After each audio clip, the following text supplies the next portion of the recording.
Stop it. Stop it. Whatever it is you're doing right now, stop it. Watch Widow's Bay. Stop watching me. don't don't watch this stream. Go watch Widow's Bay. Go do it right now. I've been playing. Okay, I was gonna play some Widow's Bay soundtrack here, but it sounds like the soundtrack isn't really maybe conducive to streaming. So I'm gonna look up maybe Widow's Bay vibes and see if I can get some kind of video or something with the study music. Widow's Bay season 1 soundtrack. Is there like a, I swear there was like a Widow's Bay ambience video.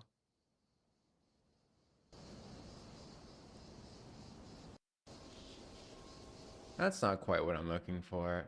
Wasn't there like an hour? I swear there was like an hour long and 30-minute long Widow's Bay video published by Apple. Widow's Bay ambience. 1 hour Widow's Bay ambience.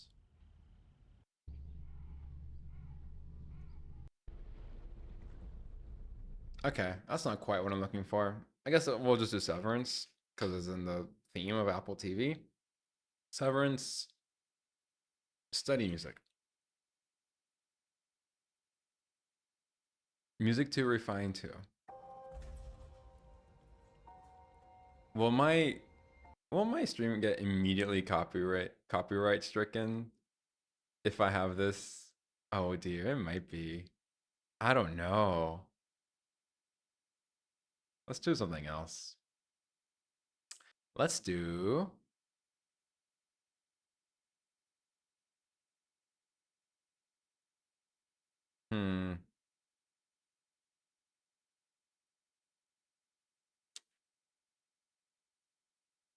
I don't want, I guess I'll do Outer Wilds again. Why not? Outer Wilds album cover. Why not? Why not? Here's a piano album cover. That works. All right, let's see what's on our to-do list today. I'm not going to be doing a to-do list stream thingy. I'm trying to say. So basically what my plan is that every stream is going to be whatever I want. And I also have a to-do list for every day. Sometimes if I feel like it, which maybe actually be most days, I will do whatever's on my to-do list on stream. But that is not going to be every day. That's going to be most day. Man, I don't know. Actually, I don't know. I have no idea what the cadence is going to be, so don't even ask me. Instead, I want, even though my streams will be calendarized, which means I'll be streaming around the same time every day, and I've been a little bit, let's say, inconsistent about that. But if I can stream maybe like 1 to 4 most days, I would like that. That'd be fun.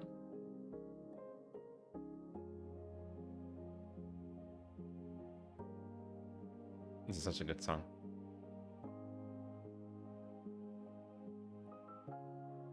So I'll have things on my to-do list, and then I'll also have things that I, feel like doing. And then I also have what I feel like streaming about. What makes good streaming content. And if those things overlap, great. Then I would stream that. Right now, and we got 3 things on my to-do list. I want to look through the Open Music Theory chapter on inversion. I want to look at, try to get a follower notification widget on stream so that whenever I get followers, I get notified about that. I think that'd be really useful. I think that'd be great.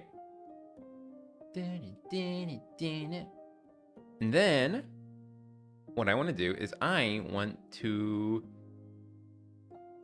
also read a chapter from a book called Inside of a Dog. Am I going to do that on stream? Well, probably not. We'll see. We'll get there. We'll see how it goes. We'll see what I feel like. So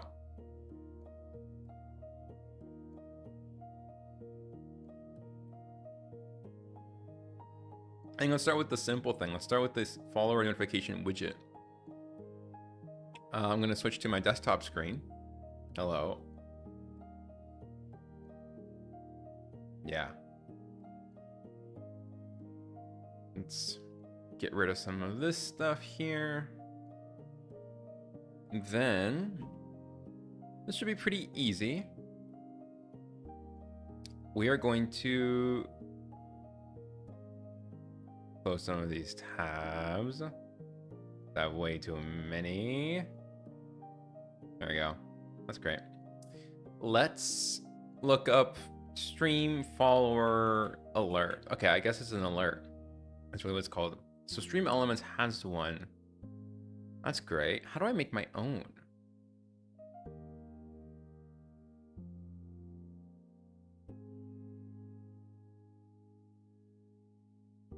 Engage your community with free customizable overlays. That's fine. It's not what I'm looking for.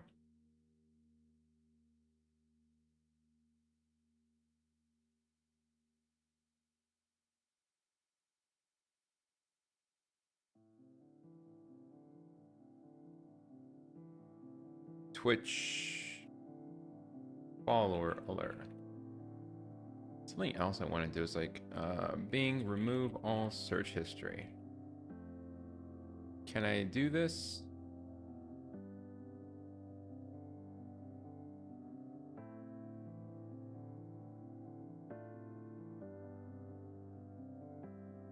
All right.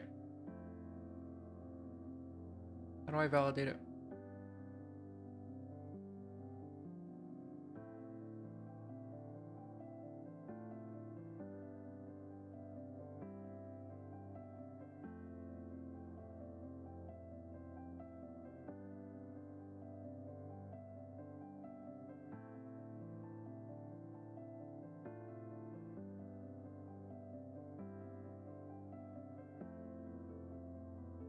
All right. Perfect. Let's look up Twitch follower alert and see what we can pull from this.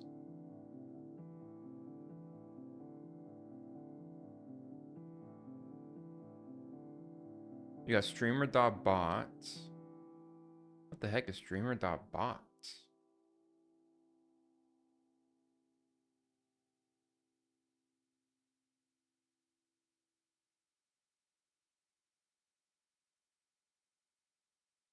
Hmm.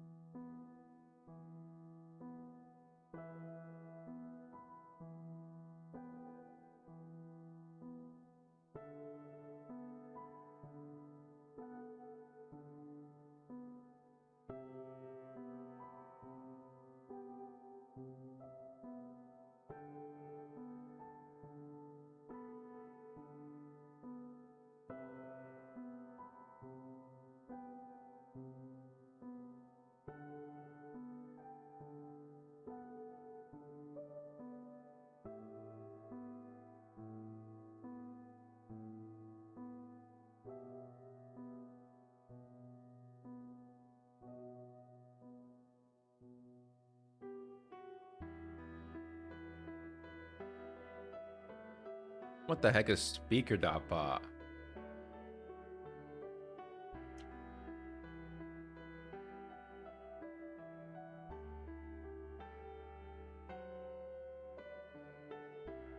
This is like text to speech stuff. Okay.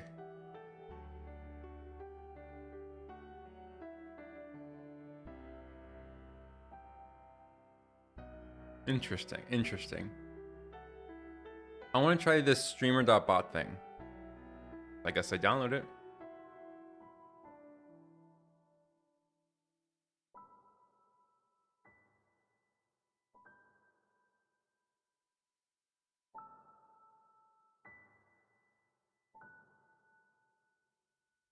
All right, seems to be a lot going on here. Let's move over here.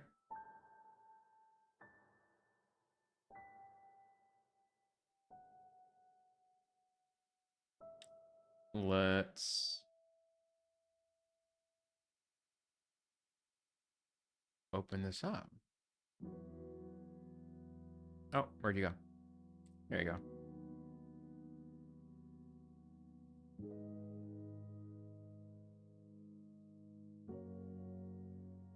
Streamer.bot.exe.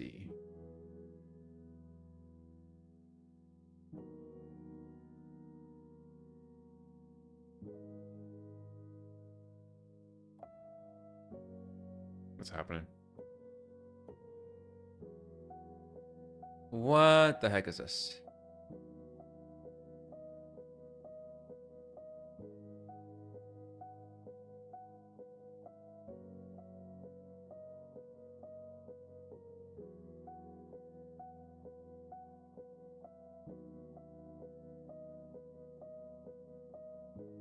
Unified chat is pretty good. I like that.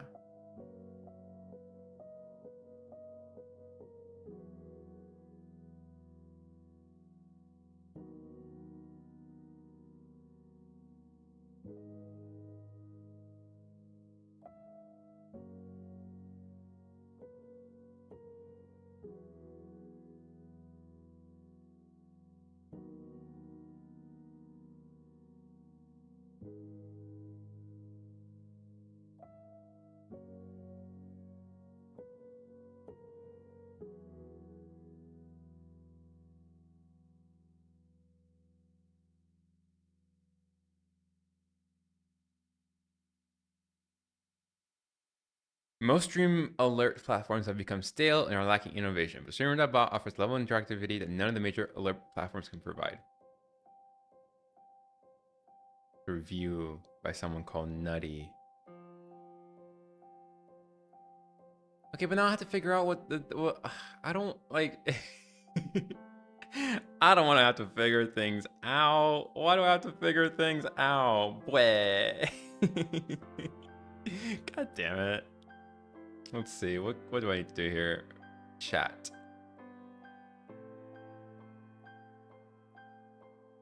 I don't need a chat yet. I need like I have to actually like learn this. God damn it.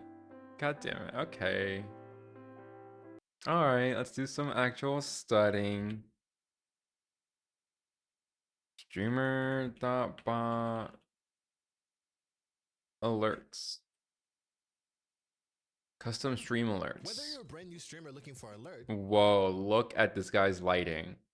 Or a seasoned streamer looking to switch up their alerts from their current service, in today's video, I want to take a creative approach. We're going to be using OBS. Look, he's a multimedia artist. He's just like me. He's just like me for real. To basically trigger our own alerts. The big advantage here is to have pure creative freedom and also creating assets for your stream without using any fancy software. That being said though, there's an easier way to get professionally made alerts, and that is by using today's sponsor. And today's sponsor is Own Pro. You may know about Own because of the ads mostly, and you know that they have the biggest overlay library on the internet. But Own Pro is their service that aims to give you everything that you need as a streamer, including access to biggest overlay and alert collection, one-click overlay and alert installer. It is an OBS plugin that you control from the website. All you have to do is log in with your Twitch account, install the plugin, and configure it here. If I want to configure alerts, for example, I can click configure here, then I can check out their alerts library. You might know that they have exclusive license overlays from the Call of Duty franchise, but we're interested in the free stuff. Let's click on it.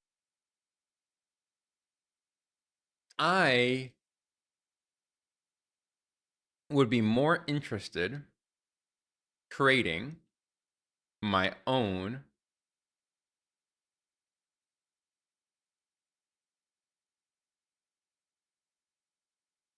thing, like my own app. On this, for example, like that appeals to me more. The idea of that appeals to me more, like doing it myself, than whatever is happening here. And this is an example of the alert that we can get. And once you have the plugin installed, because I don't know, it's like the same thing with like Photoshop, like the different overlays that I have. Like I made all these overlays myself, and I feel proud of that. I feel proud of that. Just have to click install, and boom. Obviously, there is a. First of all, there is an AI chatter. This is what's happening here. There's an AI thing here. How do I want to ban. Okay, I'm going to go to twitch.tv. for a second. I want to set up some kind of moderation here. Oh, hello. Hi. Hello, handsome. I want to set some kind of moderation here that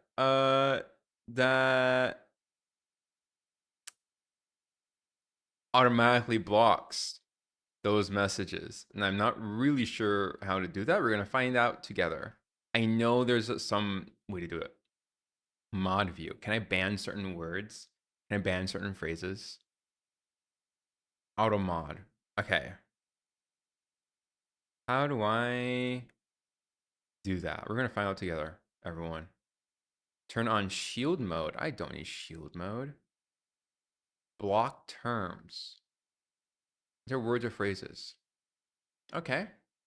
AI viewers, stream boo, because I've seen this often. I think I can just.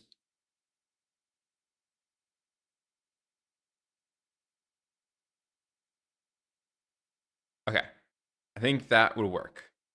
Can I, if I type in AI, I don't want to block the word AI. Yes. What if I type in the whole thing? Okay. It still shows. Still shows up. Guys, I'm in AI viewer streamboo.com.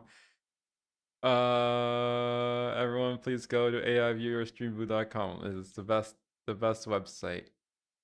I'm assuming it's a place to get rid of, or to get here. Oh, I can ban you. I'm gonna ban you. There you go. Let's get rid of that too.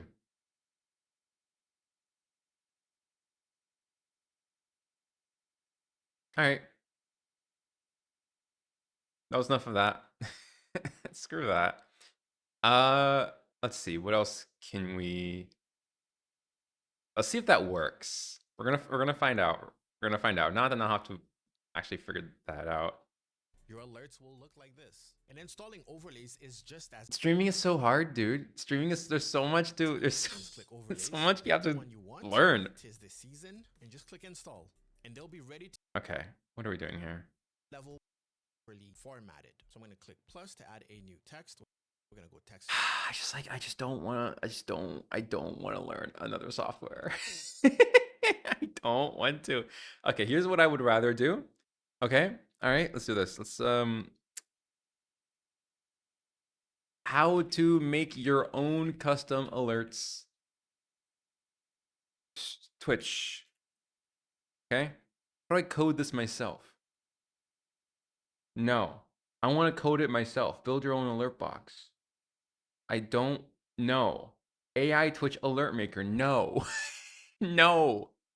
I want to learn how to code this. How to code your own custom Twitch alert service. Am I a fool?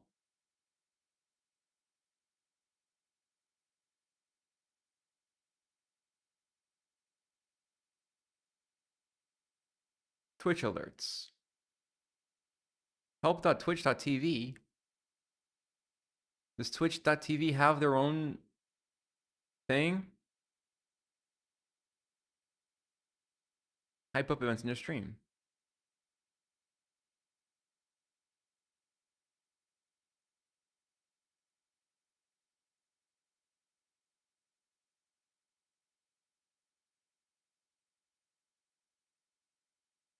What? What? Okay, how do I get to my general settings? Do this one more time. Channel. Come on. Oh, I guess I'm already in the channel. Settings. Delete my Twitch account. Yeah. Yeah. I'd like that. Content tuning. Descriptions. Stream summary. Creator dashboard.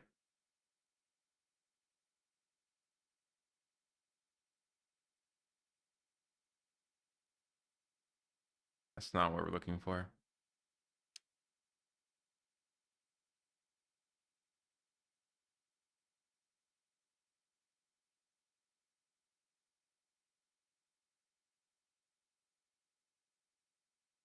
Create a dashboard.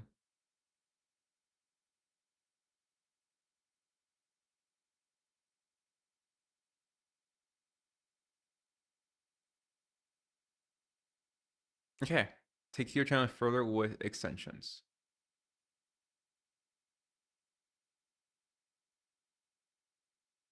Streamer tools, viewer engagement,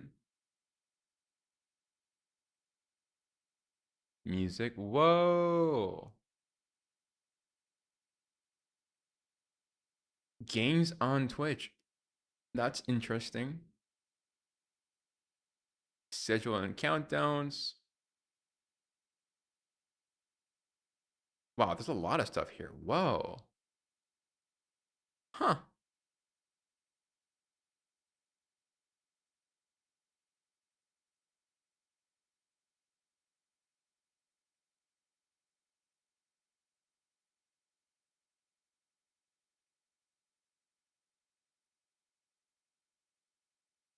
Sound alerts.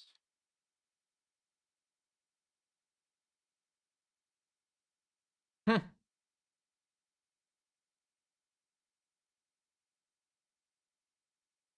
Streamlabs. Okay, I guess I can use something here. I guess I already had latest follows.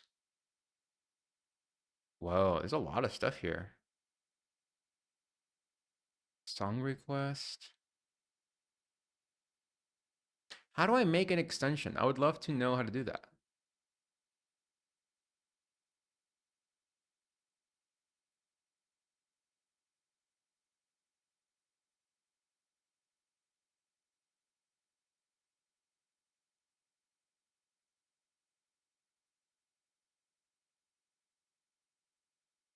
All right. Configure your latest follows extension. How does this work?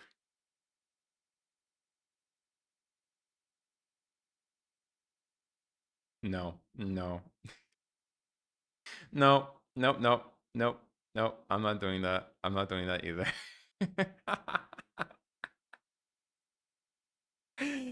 No, no. This doesn't. This removes control. An interactive overlay where viewers submit hand-drawn sketches.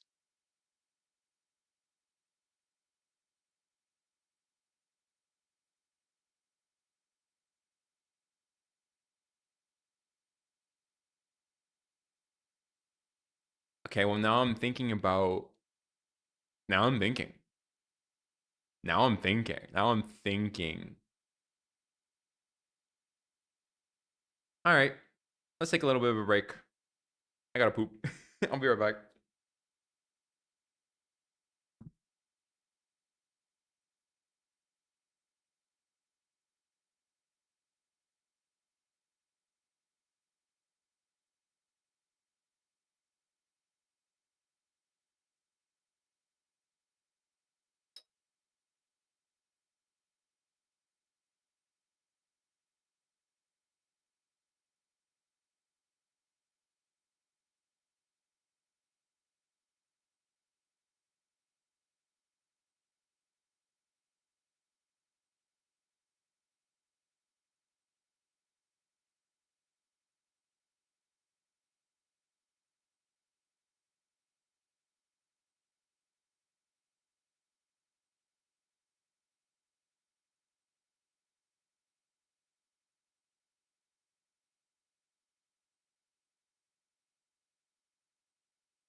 Okay. Hi, I'm back. I got it. I got it. I know how to do this. So, we're not going to do something fancy. This is like a fancy thing. This is, GDI. I mean, it's just a lot, Thanks to people. which is okay. I don't mind that it's a lot. Okay. I like when OBS. things are a lot. The problem here is that I want to I want to do these kinds of things if they're earned. This isn't earned yet. I also want to do things my way. I don't know. I want to figure out like different ways of doing stuff. I don't really want to deal with a lot of these things that are super popular. I don't know. Like obviously I'm using OBS. I can't really avoid using OBS. I'm not gonna do it, make a whole thing just to stream without OBS. That'd be crazy. Okay, but I don't. So many Twitch streams are like the same. They're like the same, and that's fine. It's efficient. It makes sense. These things are popular. I want to do something different. I want to do something that feels true to me, and this doesn't feel true to me. Not right now. So I do, however, need to let's put this back on, by the way. I do need to fulfill the function, however. I do need to have a way to know when someone is like has like followed me, or like have something to alert me. So luckily I had a very good kind person inform me. Oh, he's so hot. A very good kind person informed me of a thing that helped set me up called Stream Elements, and I'm gonna be using that for now. Even though this is exactly what I was talking about, how it's like this is a thing that like most people that like this is a popular thing. Okay, it sort of homogenizes it, but I am not going to create. I'm not gonna have an overlay. I'm not gonna have a sound effect right now that plays when I have a a follower show up or whatever, because I also don't get followers really that often either. So here's what I'm gonna do. Just for now, just to complete this assignment. If I want to have more, then I can do that. But to complete this assignment right now, I'm going to set up my chat bot so that when I get a follower, it just says something in the chat. This person followed you.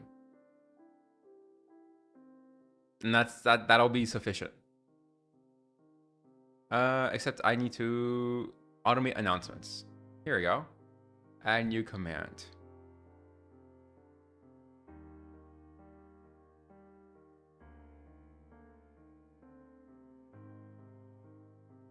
Okay, well now I gotta figure this out. Oh boy, that's okay. We got this. I think I did disable the bot last time. The bot is currently not active. All right, let's make you active. Hello.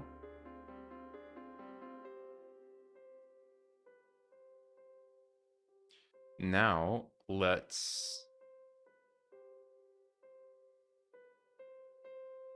modules chat alerts.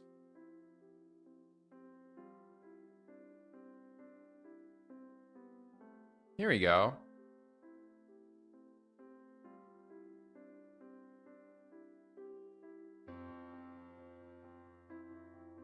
I don't want live announcements. I don't need that.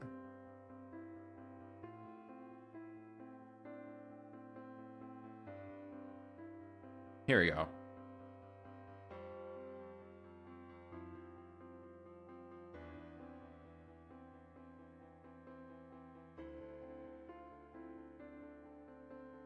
You want for ad breaks? No. For tips?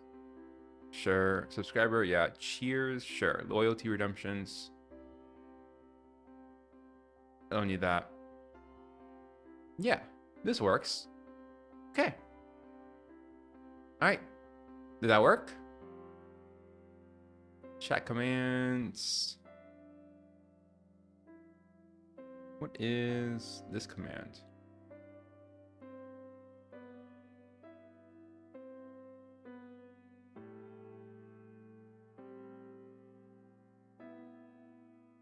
Viewers can get points. I don't know how I feel about that.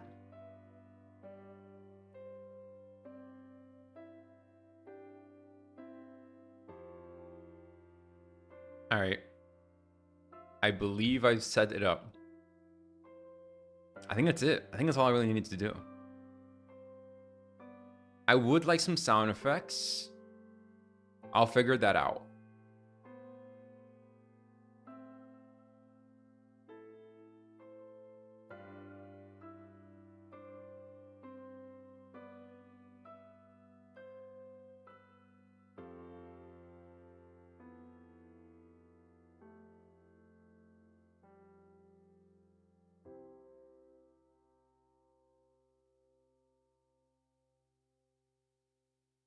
Okay. All right. I believe. Hi, Mariners. How's it going? I am setting up I just finished setting up the Stream Elements bot, so that when there is a follower, when I get a follow notification, hopefully it'll tell me. Hi, Naughty Dog. Oh my God, how's it going? How's it going? Hold on. All right. Oh my God. I got it. Hi. Hello. Welcome to the show. Welcome to the Serious Goob Show. I just finished setting up my Stream Elements bot so that I get notifications for chat, for followers and subscribers and stuff. And I set that up because I need to be informed of when that happens, but I didn't want to do the whole, like, sometimes in Twitch streams, it's like you get like an overlay and it's like a little sound effect. It's like, this person just followed you.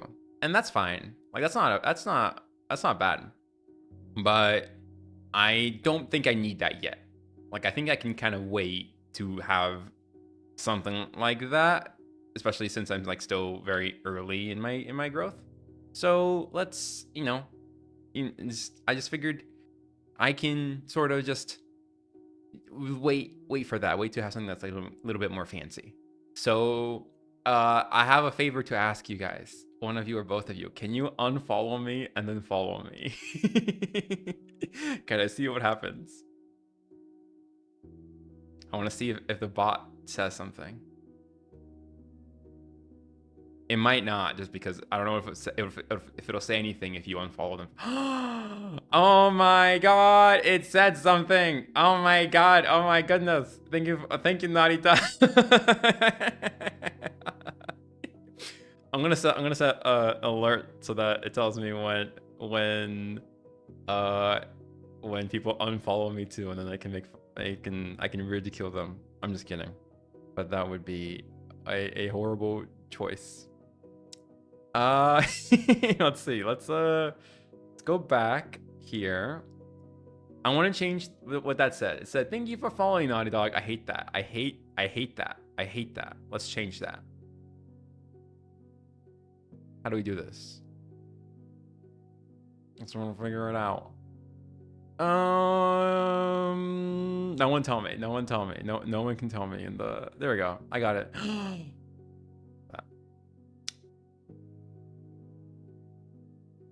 Rough.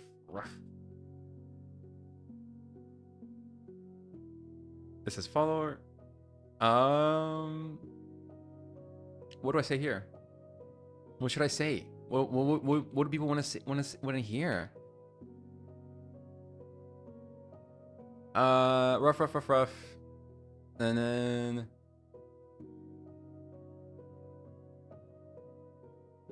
thanks for the follow.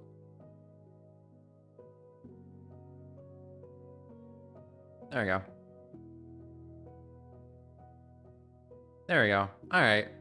that's the message. That's I guess what will be said.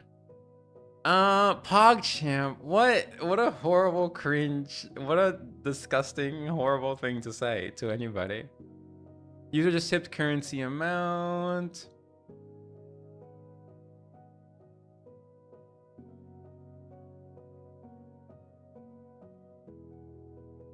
Okay, I like that.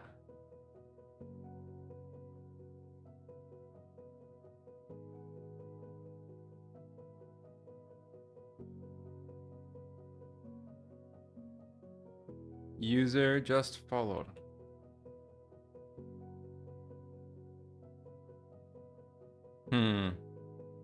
Sigma. Oh wait, you guys give me suggestions. Hold on, what are you guys saying? X is following. Then that's great. That's great. That's great. Great. Sigma. Just Sigma. Let's do. Okay, rough. User, no. Rough, no. I can't do user just follow. No, it's too lame. I gotta do like rough. Fuck you, die.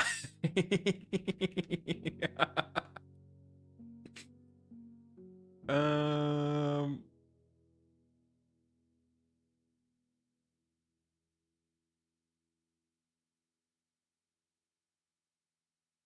Actually, I'll keep it like that. Why not? Why not? Let's test that. Okay. You just subscribe PogChamped. What? No.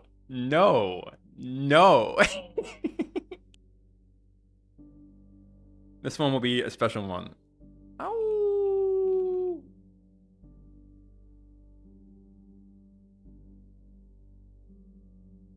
User just subscribed.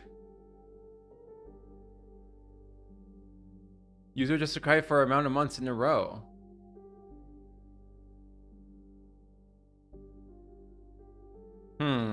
Do I want this? For X months in a row, PogChamp. I guess I'll delete that for now. I don't think I really need that. Well, now I kind of wish I didn't. Whatever, it's fine. Raids. Okay. So what other dog sounds are there?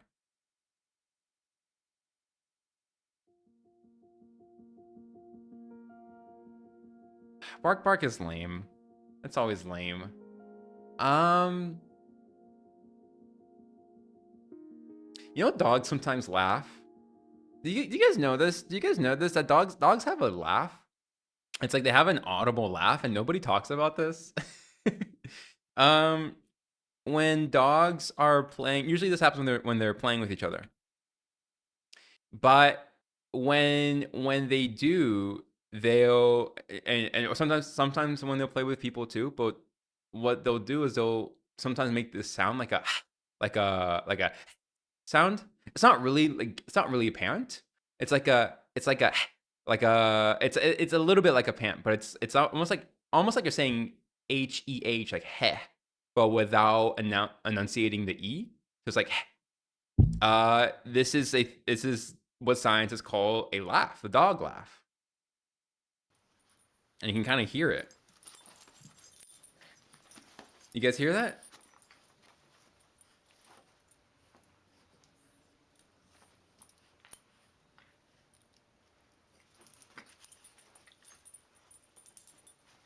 It's very subtle.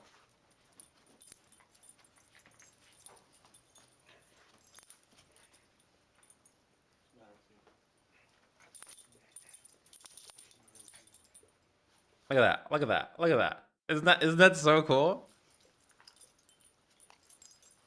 And you really do kind of have to look for it, but it's them kind of saying that they are it's a sign that they are enjoying the like whatever game it is they're playing. And then there's another sort of like interesting thing about dog play too, is that when you really slow down, let's like slow this down to like, yeah. Okay. So when dogs play, actually, let's get like a better dogs playing. Let's get a better video for this. Dogs playing for 17. Okay. Oh dear. Oh dear.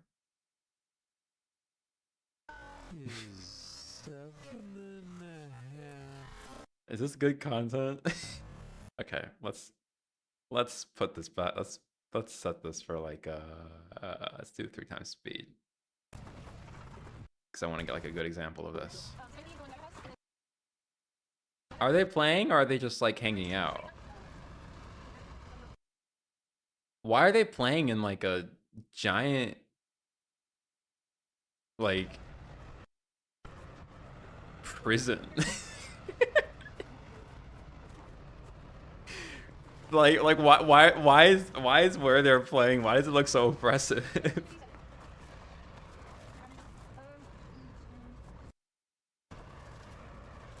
Okay. This is not what I'm looking for. They make sneezes advertise that they're not aggressive. Yes, they do that too. Here we go. Oh, there's so many. Oh, there's so many. Okay, it's still not really giving us like what I'm looking for. Come on, here we go. Okay, this is what I was looking for. Watch this. Okay, they're playing. Okay, all right. And the rules of the game are maybe like a little bit unclear to us. I think they're not really sure what it is like that they're doing when they're like exactly the games that they're playing, but we can kind of guess. Okay, come on, do it. Here we go. Okay, all right. You see this? All right. They're playing, and then they stop. They freeze. Okay. What are they doing? They are verifying whether the other dog is paying attention. They stop. It's almost like a check to say, hey, are you still paying attention to me? Are we still in agreement? Are we both still playing this game? And this to me is fascinating. It's fascinating because this this is something this is something that sometimes humans do when they are playing with each other, but this is something that dog play seems to depend on. They depend on this idea of like attention and consent. And the reason why this is so interesting to me is because so much of how dogs interact with other social creatures is based on attention. It's based on how much attention they are receiving from other creatures and how much attention those creatures are putting onto them. When a person is paying attention to a dog, that is a signal to the dog that that person is able to accomplish whatever problem the dog needs. Like for example, like if a dog wants food, the dog is not going to ask food for the person who has food. The dog is going to ask food from the person who is paying attention to the dog. So they are really warp their sense of tool usage, of um of dependence or understanding of the world around them and the ways they can interact with the world based on, are these things paying attention to me slash am I paying attention to them or not. And this to me suggests that if we had like intelligent, like human intelligent, like the dogs as intelligent as humans, like a race of them, not just like a couple but like a planet of them, that in the same way that like our superpower is stereotype, like that's our superpower, that's something that we're really good at, is stereotyping and grouping things. Dogs are notoriously bad at stereotyping. They're notoriously bad at this, but they're extremely good at captivating and understanding attention. Their wars would be based kind of completely surrounded. Like they would fight wars based on the giving and receiving of attention. That is like their main weapon. That is their big motivator for that. Like I think like body language would be enough to maybe like start or end a war. And the ways in which they would fight would, I think, also include like using other animals as resources, like in the same way that dogs have sort of domesticated us in return, like dogs sort of manipulate us to do what they want. I think dogs would be able to manipulate other creatures to do their bidding, and they would be able to get or just be really good at getting those creatures to pay attention to their objective.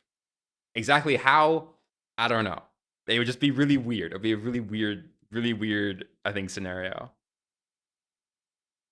Um, so about signals too, since dogs have been bred to be territorial to some extent, they rely on signals of and signaling intent. Yeah, yeah, they have to. They have to. Did studies with a trap where a piece of meat was impossible to remove without human help. The dogs would try to and then look at the human present to help. The wolves kept trying even as they kept failing. Yeah, yeah. And this is not because it's not because dogs were dumber, right? It's not because the dogs were like are dumber than humans. Or sorry, dumber than wolves. Although they are, dogs are less intelligent than wolves, generally speaking, or at least like their brains are a little bit smaller. But that's not why the dogs looked for the human to help for help. The reason they looked for humans for help is because dogs understand that the humans are much better at accomplishing the goal than by themselves. Dogs understand that very intimately, and the relationship between dogs and people is so intertwined that it's recorded in our DNA.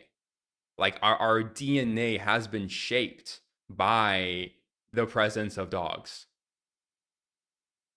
If we could like turn DNA into memories, like dogs are part of our DNA now, kind of whether we like it or not. It's really crazy. I think the the ways dogs and humans really understand each other, even though even though dogs are like they are aliens.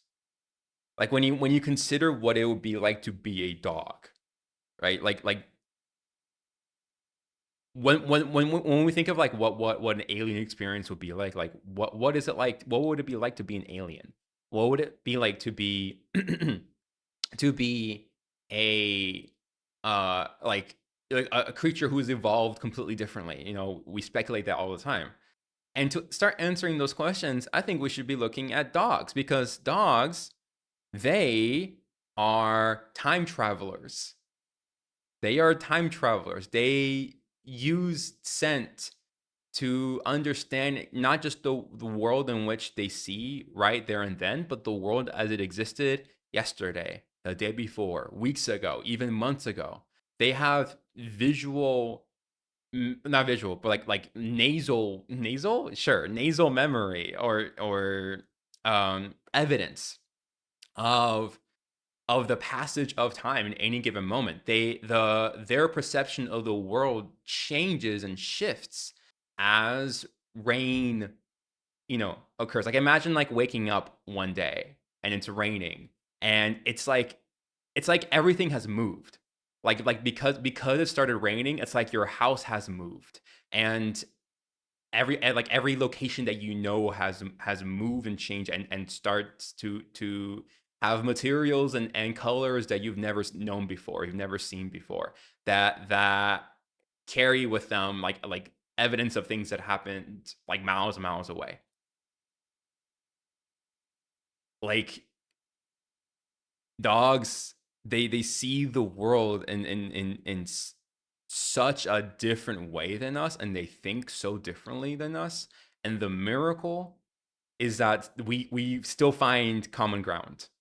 And not only do we find common ground, but we find it really like we like, you know, we get along with them. We really get along with dogs, and they get along with us.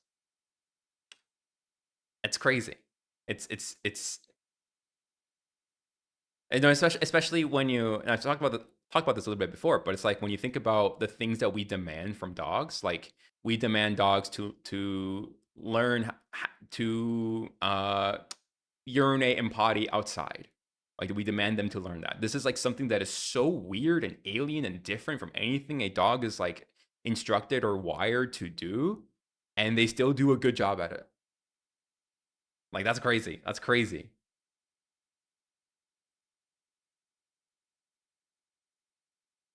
Wow. So yeah, I forgot how we got here. I forgot what we were doing. Uh oh right, okay, we're doing this stuff. User just rated the channel with amount of viewers. PogChamp.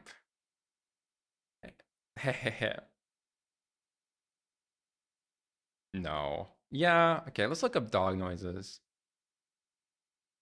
Users rated the channel with viewers.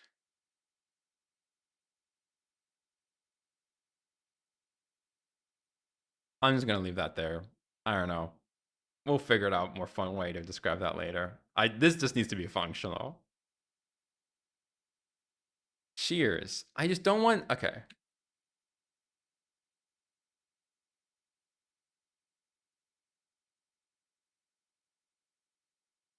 I don't want these to be like lame. I want them to be fun. But they also just do need to be functional. User just cheered. Wait, no, I already did this. What the frick? Arf arf.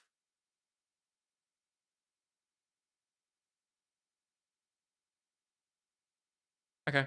Are you good? There we go. I have to click out of it for it to save. Tips. Followers. Okay. All right. That's good. Marina's writing just rated.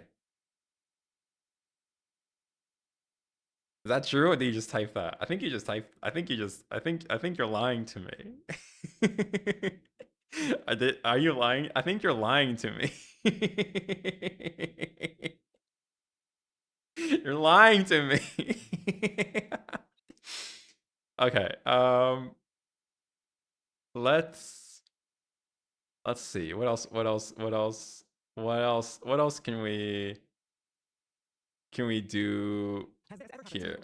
Oh no. Okay. This is a. We're not gonna watch this right now. I'm just recommending this channel. She is a like a writer. She talks a lot about story writing, character writing, dialogue. She's very good. Watch her stuff. It's called Door Monster. She's just very good. She's very good. She recently transitioned, so a lot like if you go to her old videos, you'll see her looking a little bit different. But yeah, she's really stellar. I would actually watch her video. Should we watch this? Let's figure out what we got to do in our to-do list, in a trusty dusty to-do list. And let's see. So we've got follower notification. I said widget, but whatever, that's fine. Then we want to look at inversion and then reading this chapter from this book. So I don't think we're going to do that on stream, but I do want to, I guess, look at the inversion chapter. I'm not going to do the assignments on stream because that's too boring. I have fun, but I think it's a little bit too boring.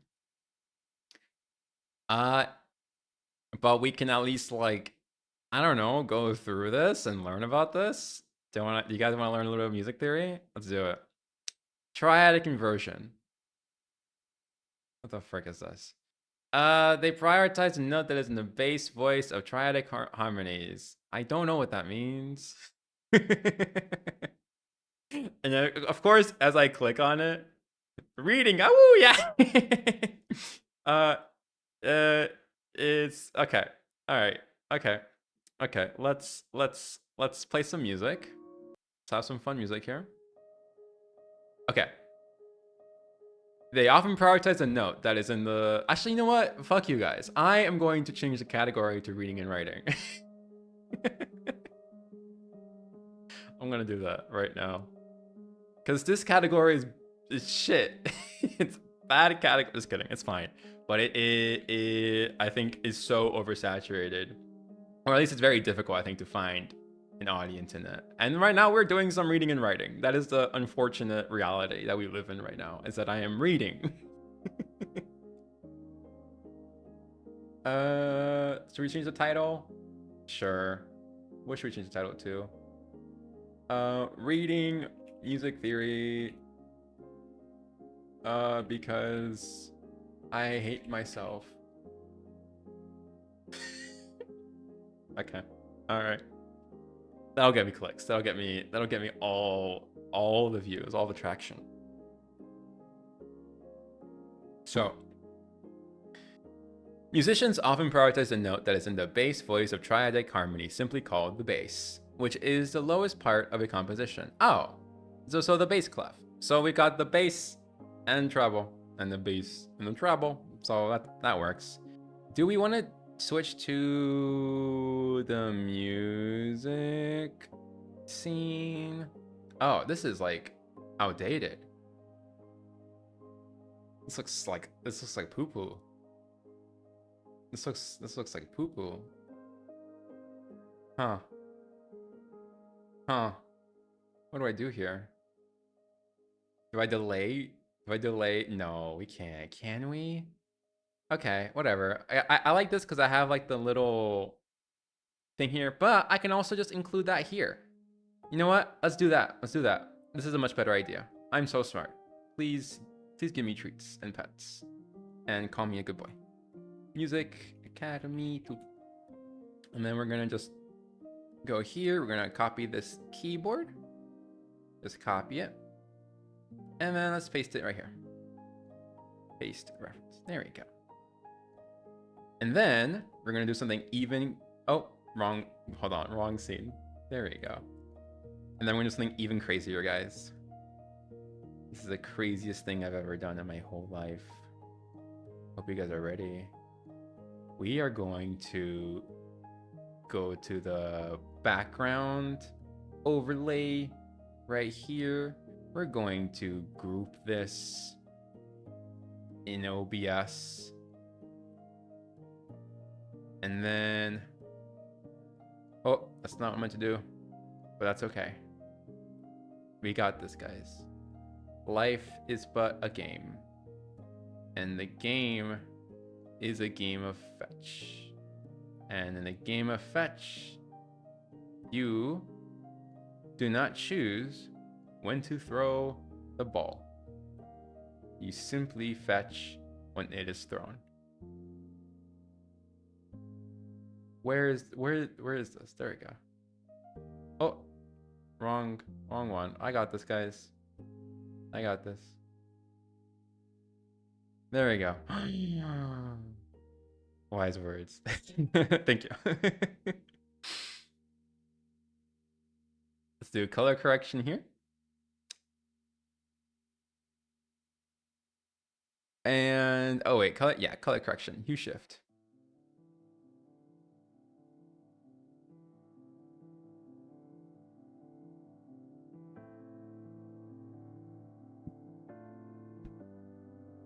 Let's go. Let's fucking go. Okay. Let's go. Let's go. Look at that. Look at that. Look at that. Oh, it's beautiful. Oh, that's perfect. That's perfect. Okay, let's set this back to the default. Let's put this over here, and then the gamma. Let's reduce this. Look at that. Oh, that's perfect. Oh man. Oh man. I don't know why the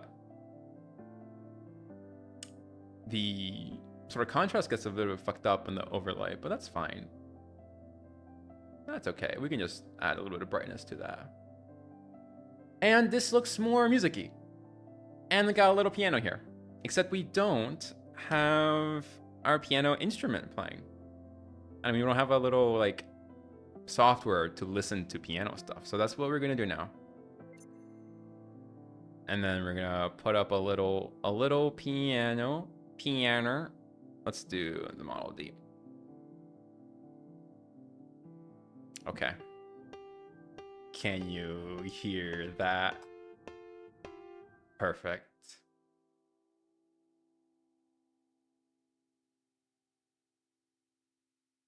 Oh my god. I know you wrote something dumb on I know you wrote something dumb on chat right now. Give me 1 second. I will read it. I just know I'm expecting it to be dumb. Okay. How did the man ask his farmer to collect wool from the musical sheep? He said, Ed Sheeran.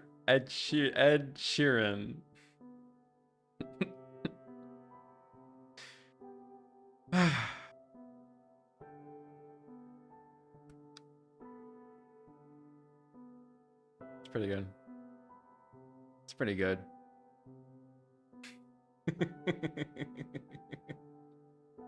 This is why I don't have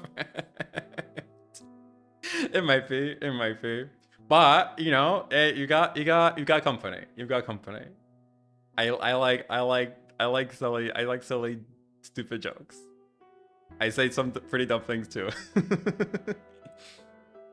But I do want to. Okay, wait. Watch this though. Watch this. We've got the webcam here, which is fine.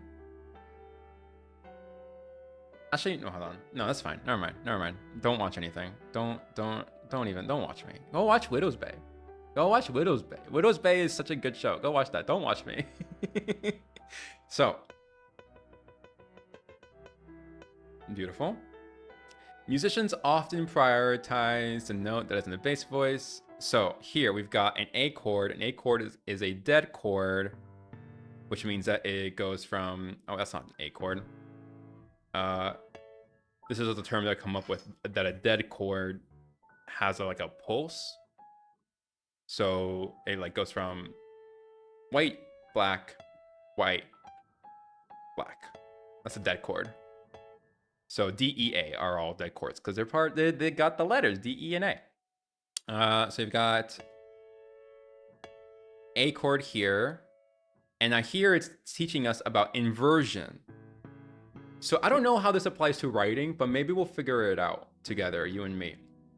So when we have an inversion, basically what it means, so we got this chord. You see this chord? If you don't know what a chord is, don't worry about it. I'll teach you a little bit. I'm still figuring it out. A chord is basically like 3 notes that have like a little snowman face.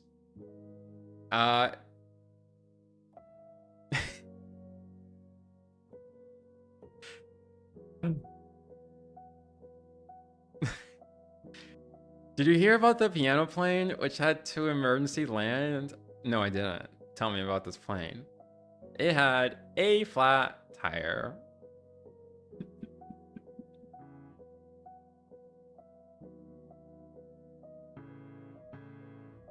Well, joke's on you, because this isn't an A flat chord. This is an A major. There's a normal A chord, natural A chord.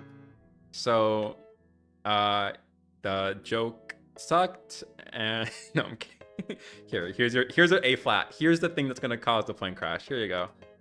You like that? You sick fuck. That's your stupid A flat chord. Okay. So this is a major chord. You see that? And here's the beautiful thing about chords, is that you can invert them, which means you can take a little piece of it and move it around, and it's still like the same chord. So if we have A, C sharp, and E, right? But we have an A right here as well. So if we play this chord, we are inverting it. In fact, here we invert it once. And then if we want to bring this chord here, that will overcomplicate a little bit because we have these two right next to each other, but then we can just like move stuff around. We can do this.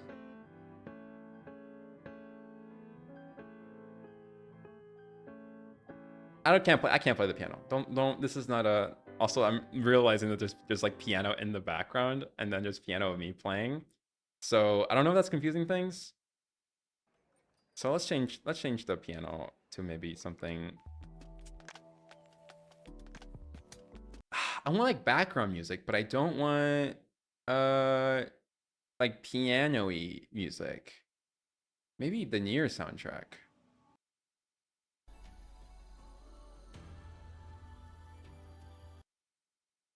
Lo-fi.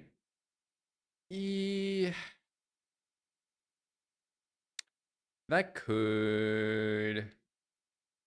I guess I'm looking for like. What am I looking for?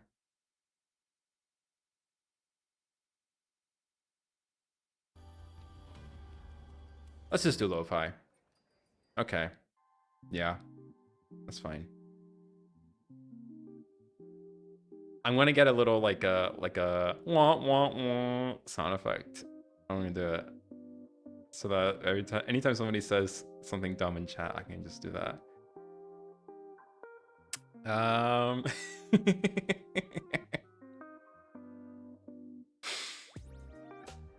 Okay, we're back here. What's happening? Okay. So we can invert it once, and then we can invert it again. Same chord. You sort of notice how it sounds similar, but it's like not really the same. It's like, it feels like it's like in the same family, but it's not really the same. This music is too loud, bruh. Okay. Let me just really lower this. Okay. All right, you be right back. I'm gonna keep pretending that I have an audience full, entire room full of people who are worshiping me as I explain musical chords very poorly. So we've got this. That's a inversion. And I think this is just teaching us about inversions. So the bass no is either going to be the root, the third, or the fifth. So these are all triad inversions. And you can write them in a specific way. To invert an inverted triad from a chord symbol, you need to add one more step to those that are shown in the triads chapter.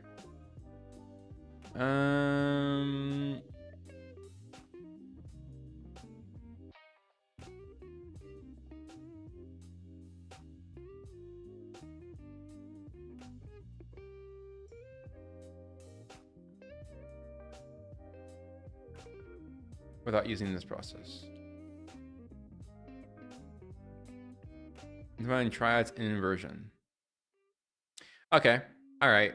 Here is, I guess, a little exercise for us. How can we friggin' oh my god, so stupid. How do we invert these triads? How do we do it? We're gonna find out. So, in this case, or just like, how do we figure out which number which triad inversion is this? So here is F. This line is always going to be F. The line that touches this dot here, that's F. So there's just the 1, 2 underneath that, which is D. So this is a D major chord inverted. Just kidding. D minor chord inverted. Yep, D minor. And this is, we know it's D minor. This is a D minor, because this is a D major.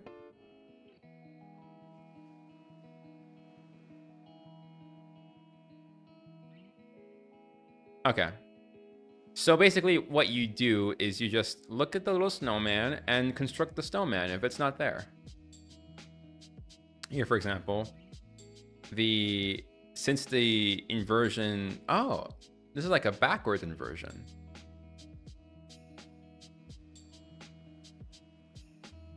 Fascinating.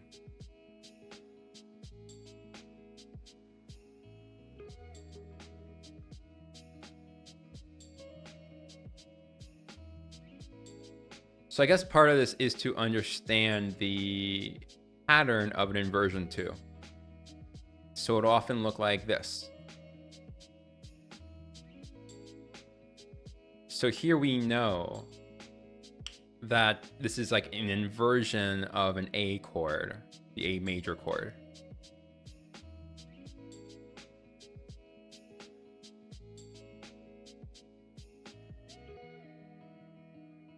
Because the little two guys are here.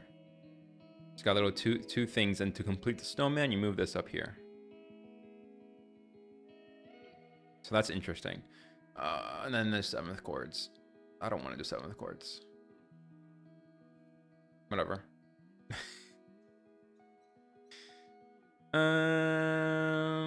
This is a second inversion. How do we know?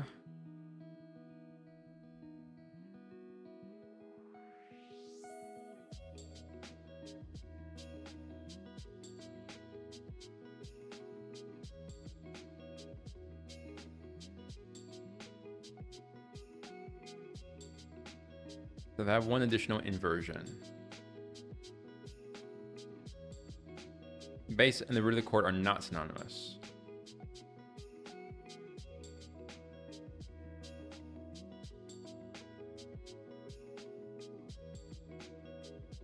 I see.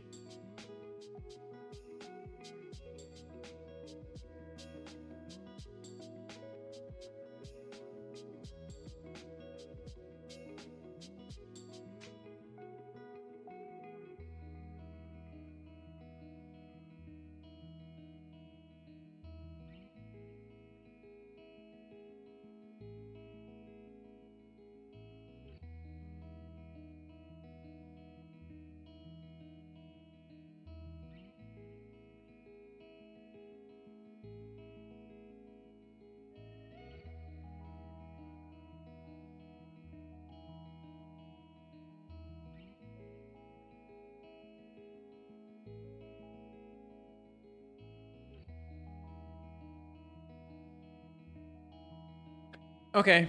What are chord inversions? Piano. Let's watch this video. Normally, when we play a chord, a C major triad for example, we play it in what is known as root position. And what this means is that the root of the chord, which is a C in this case, as it's the first note of the scale, is played at the bottom of the chord.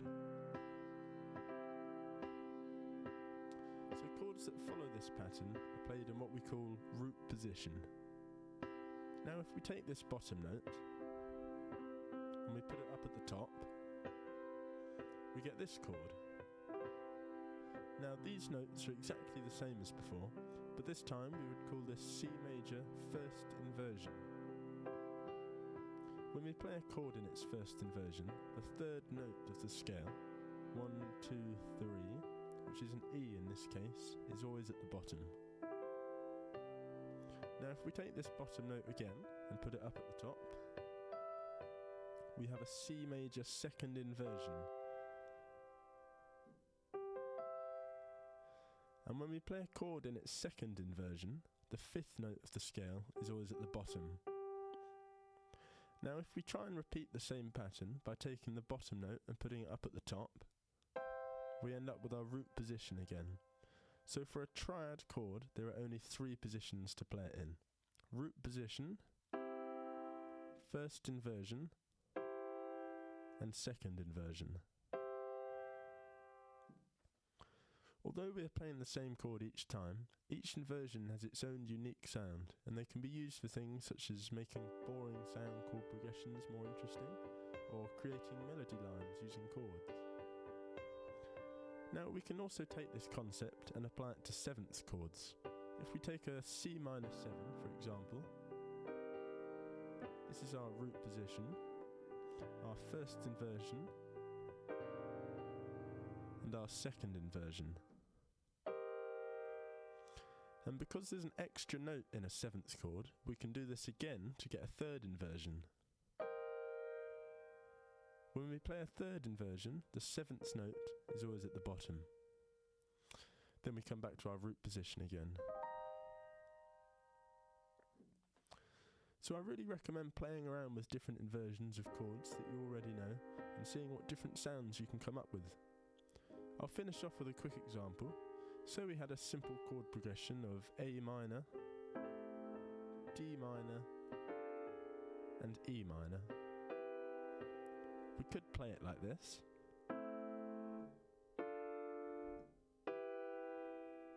that's hardly a very exciting sound.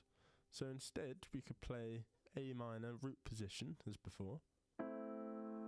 Then we could play D minor second inversion. Then we could play E minor first inversion. And this sounds far more interesting than before.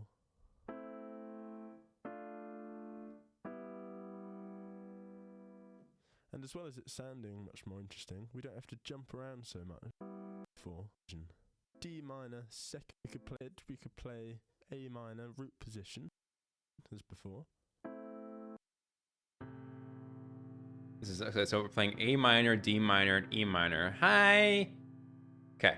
So if we're playing A minor, D minor, then E minor, I want to understand first of all before we do any bullshit. So here he gives us an example of a chord that sounds nice, like a progression that sounds nice. So what the hecky is A minor, D minor, and E minor doing? And what I mean by that is if we were to look at the circle of fifths,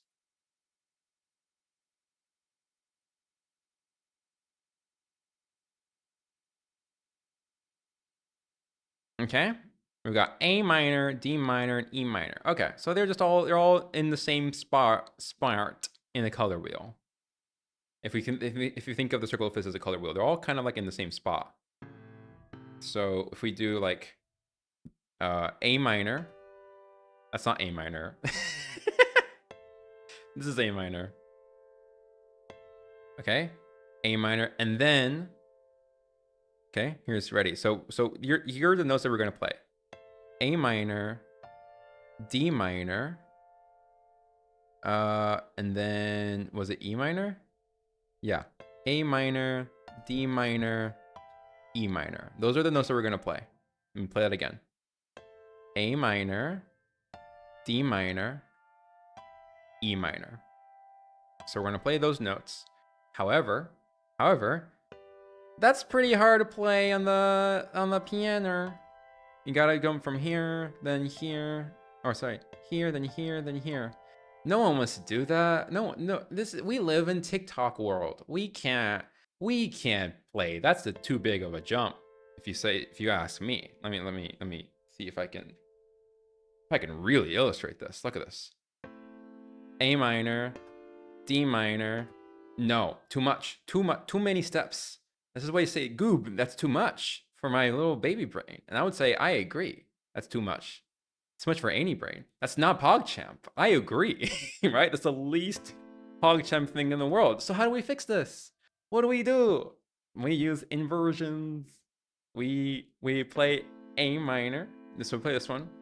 And instead of playing the D minor, we just play the inversion of that. And again, so like it's as long as it's the same three notes, we can invert it. So we can just play here.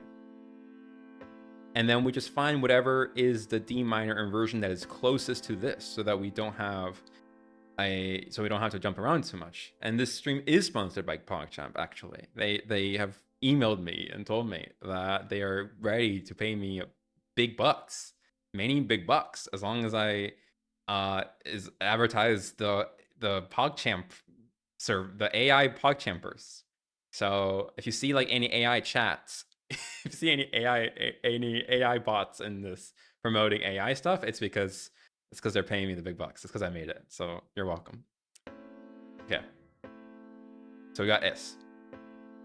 Then we want to jump to here, but we want to have one that's like a little bit easier. So where can we find that? We've got D, F, A. Oh, D, F, A. Okay.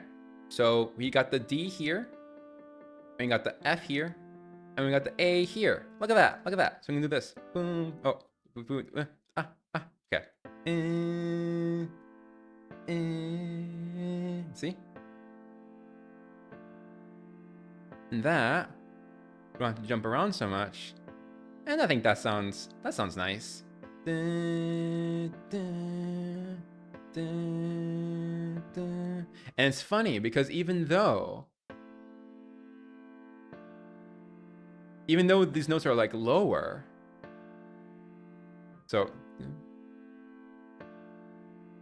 right? It's still like the notes are lower, but you can still kind of get the effect of the notes being raised. Especially if the other hand is like doing something more interesting, more important. So let's do that again. So we got A minor, then the oh wait, I did it wrong. Boom, I did it wrong again. Boom, then boom, and then the E. That's D, and then E. How do we get the E? I guess it's this one. Okay, so this is okay. Let's do it again. Boom, then boom. That's okay, but we can do better. We can do better than that. So instead of starting with this, let's switch the first. Let's invert the first note and see what we get. We know that we want to land somewhere like here, right? We want to like land, do something like this. But we can play we can do anything we want. So let's, again, I'm not an expert, so I'm learning this in real time. Can do this. We can also do, let's see, what could compel us here? We could do this. Okay, we can invert that first one. So A, C, E, ace. So we got and then we can do, oh, so A inverted, then the D minor inverted. Okay. Then we gotta invert the last one, the E, and then to get to the E, we can jump, but we don't want to jump. That's too silly. That's silly. That's a gooby decision. And we're not here to be goobies. We're here to be serious. So do that. And then we can invert the E. So the E is going to be E, G, B. So let's look at where we can find E here, G, B, G, E, G, B, E. We can do that. Or we can do E, G, B. Whoa. Let's do that. And nope, just kidding. Then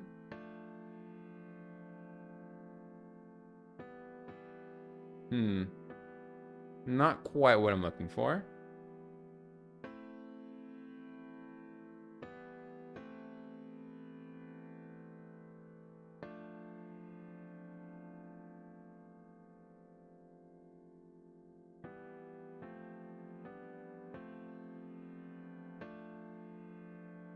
So how do we get to the E? E, G, B. Is it even possible?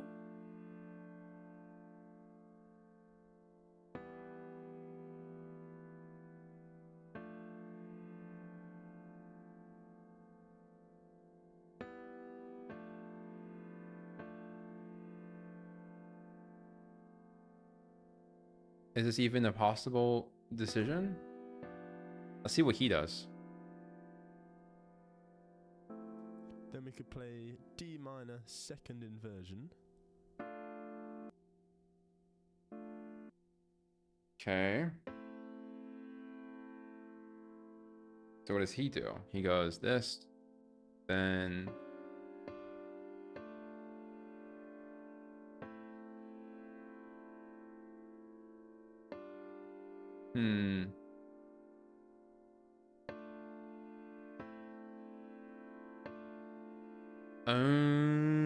I'm seeing the pattern. He starts with this. So we know we need DFA. DFA. Now we know we need EGB.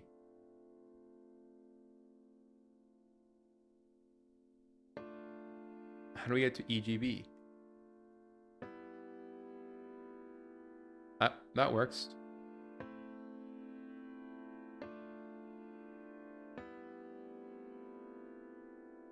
Does that feel nice though? Let's see what he does. Then we could play E minor first inversion. That is what he does. And this sounds far more interesting than before.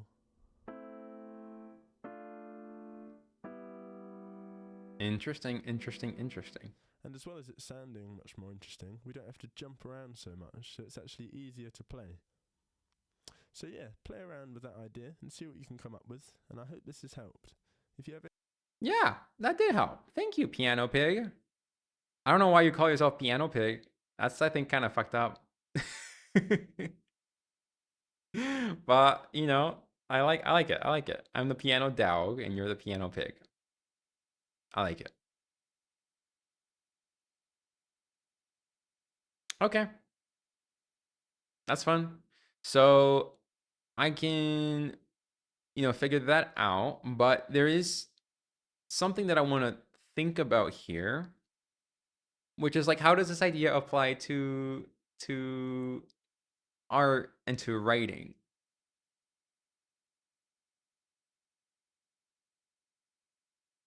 How do you invert? I know how you can invert design.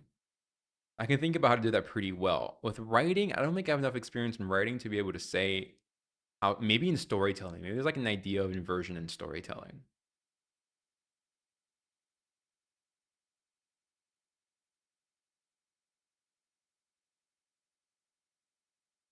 Hmm. Hmm. Well, do we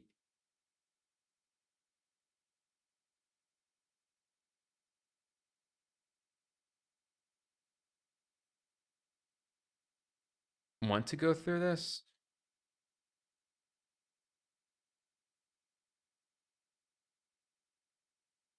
What is this?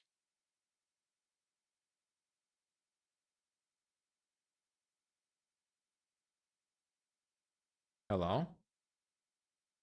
Are you real?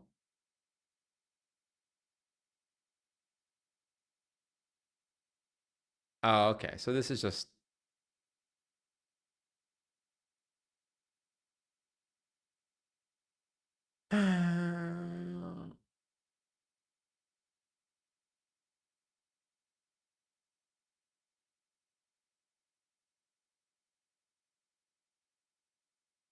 do I want to do this eventually?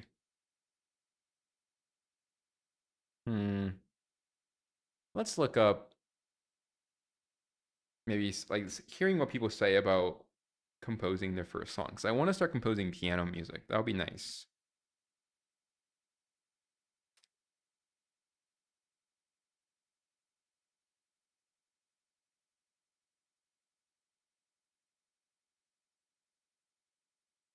First music composition lesson for beginners. Tim here from Lessons Yeah. on the Web once again, and we're going to turn our brains into music mode once again today.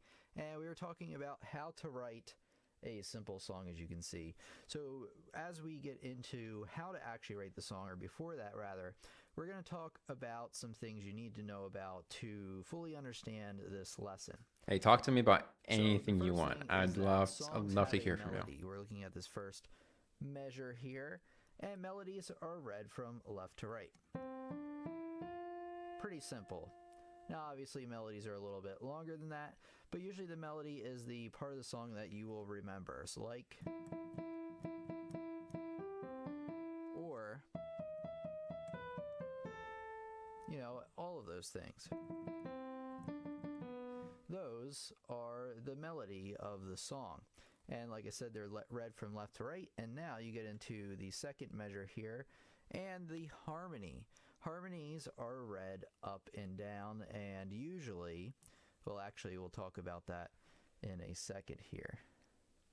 Let me circle it for us. So this would be the harmony. So it's what you have on the bottom, going up and down vertically, plus what you have up top in kind of a vertical column.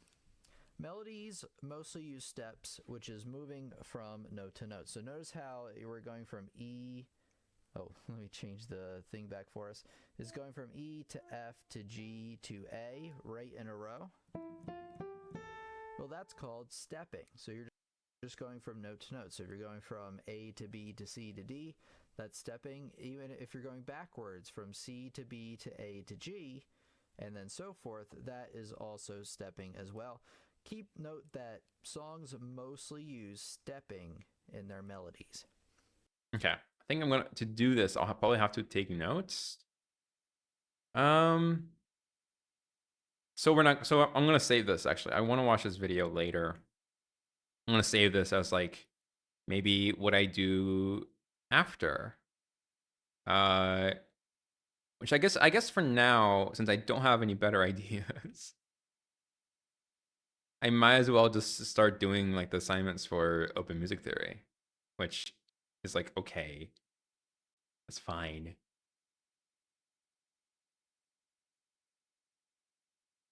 Let's add this to if we go to like our music academy.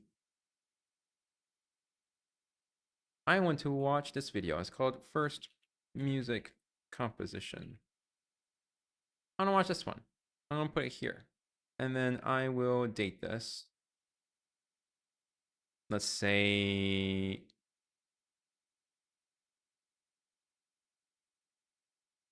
July. Probably sometime in July. Let's see if we got that right. Here we go. Okay. All right. So in about a month, we'll return to this video because I actually really want to like dig into this. What I do want to just know is how inversion, like that pattern, it must exist in other things. Like it must exist in like streaming even. Like there must be a way to invert things. How? Because that process is so fun and intuitive and it just works and it's great. Once you obviously, of course, you need to learn it first, but once you do,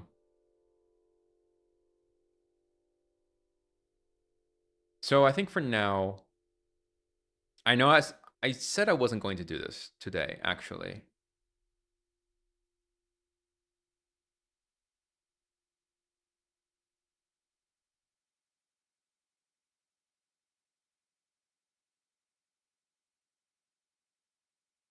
Okay, yeah. I said I wasn't going to do this today, but I think I just will because I literally cannot think of anything else better to do right now. I guess I do want to talk a little bit about what is happening or what is going to happen soon, which is that I'm getting a TV. I'm getting a TV so that I can play video games. I can play video games here, like next to me. I can play video games on stream because I don't know how much people will enjoy that, but I think that is something that I would like to at least get some practice in, if nothing else. Getting good at playing video games and being entertaining while I'm playing video games is something to practice, and is something that people enjoy. People enjoy that kind of stuff, so I'm just gonna do it. I'm gonna try to practice at least like once or twice a week. I probably have to be there at night because that's usually when I feel like playing games. I don't usually feel like playing games during the day. Let's put some music back on. And I think I'll do the thing that I said I wasn't gonna do because life is short.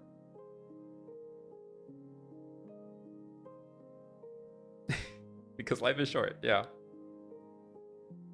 All right.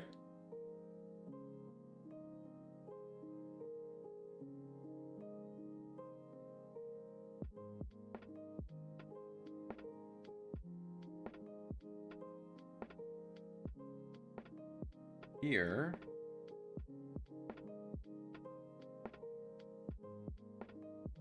Only got 31% battery, but that should be enough.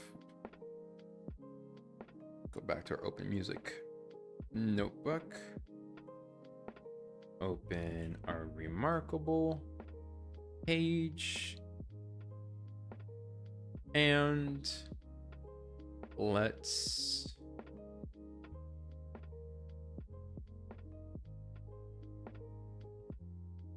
share my screen.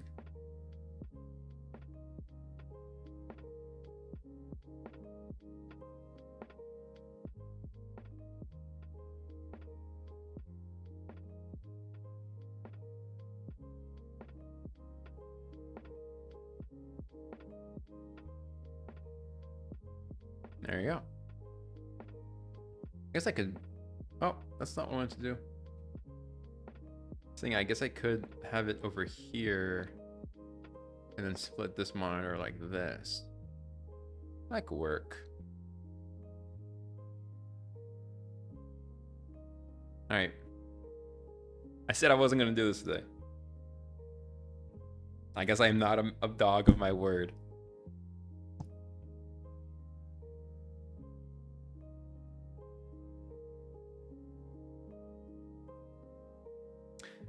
I gotta fix this tip. They're just so expensive. I'm just gonna do it right now. Let's go to Amazon. I'm gonna buy those right now because I just don't want to I don't want to think about this. Remarkable tablet pen tip. I got some third-party ones and they are horrible. So we're just gonna have to buy the official ones directly from Remarkable. But they're so expensive, dude.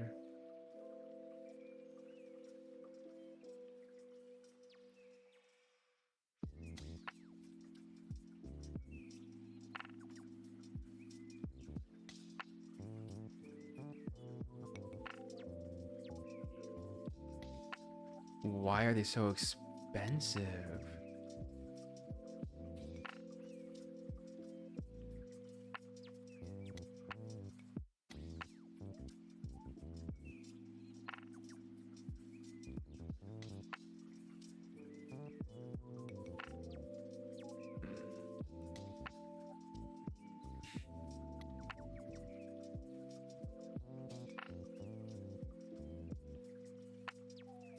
Whatever. It's fine. It's fine. I'm not gonna think about it too much.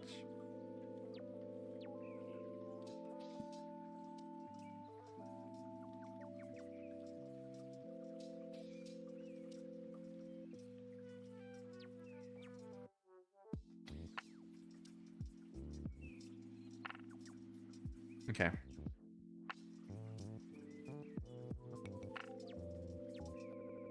And then I think I'm gonna change this back to the co-working studying category.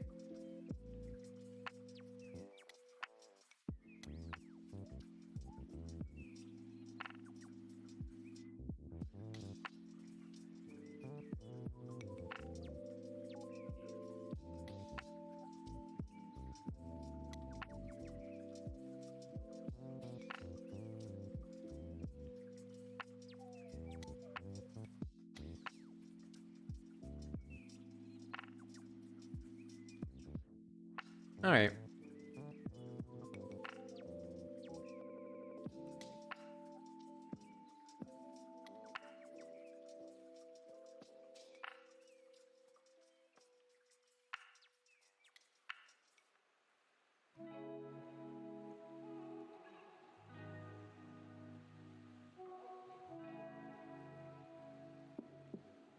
When the root node and inversion of each chord.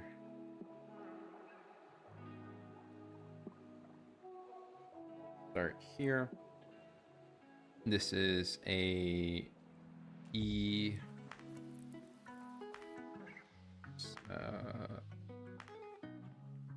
E. This would be a minor.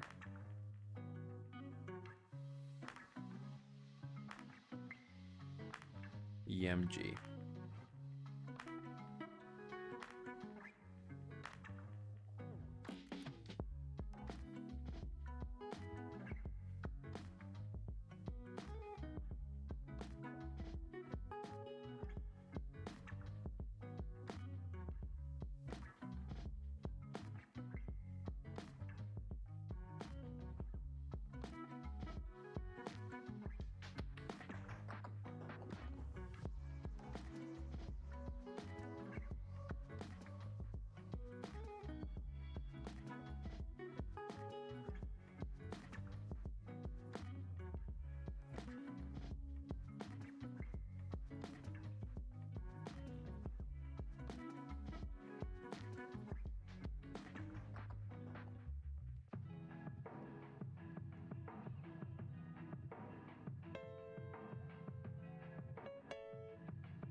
And then this is a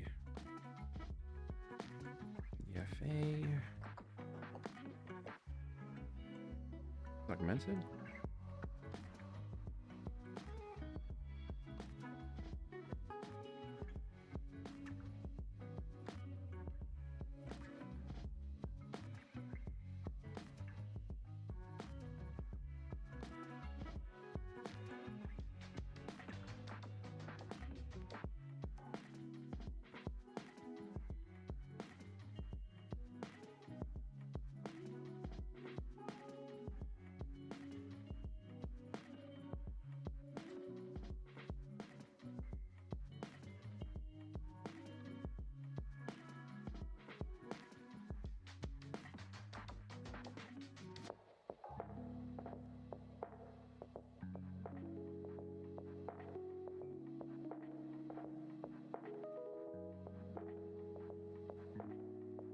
A G major chord.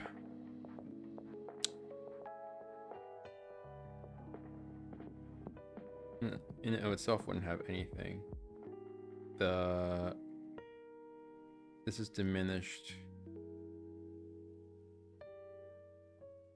And the last one is also diminished. No, just E. E, B, C, T. That E flat.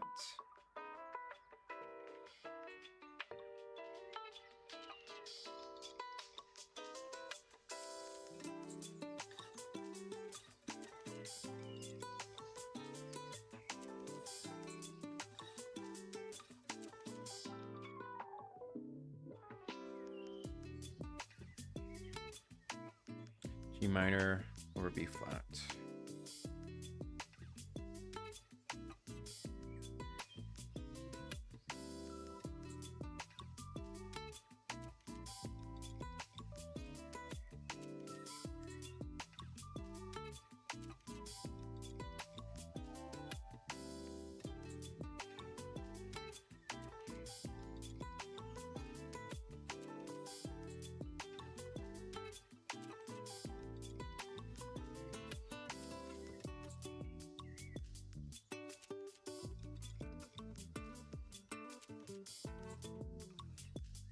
I think it would help to identify the notes first, like the scale first. 3 sharps is A major.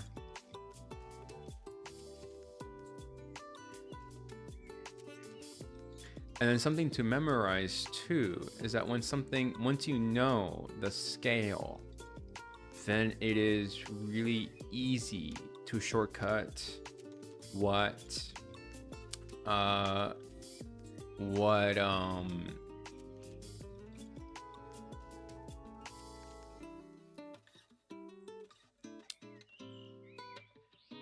if you know if A major, for example, and then you know what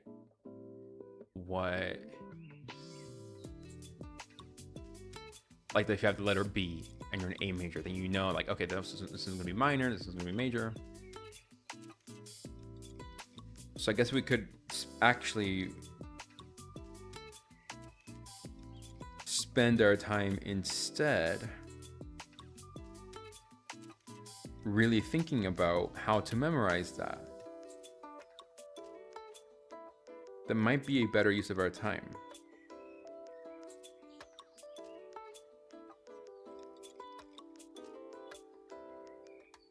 Let's do that. I think that's a better use of our time. Instead of like doing that over and over again, I think that might also be more interesting too. So when we could spell out all the major scales. I guess let's do that. Let's start with C. In C major scale,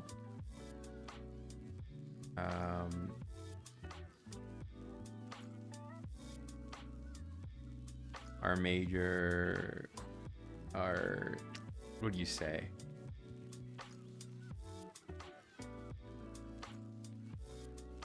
I'm actually really not sure how to really describe this, so we're just gonna do it anyway. In our C major scale, we've got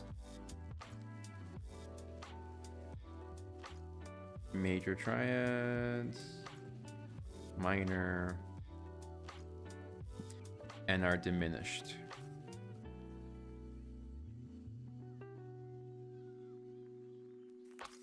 Our major triads are going to be C, F, G, A, and I believe B is diminished because B is a flight chord. That means this is our B major.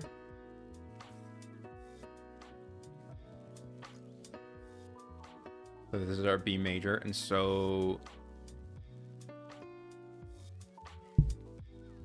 the one right before that is always going to be diminished. So maybe the only ones that you really need to know are the majors. That's kind of all we need to memorize. Like F and G, for example. The fourths and the fifths. Everything else we can kind of figure out a lot more intuitively, I think.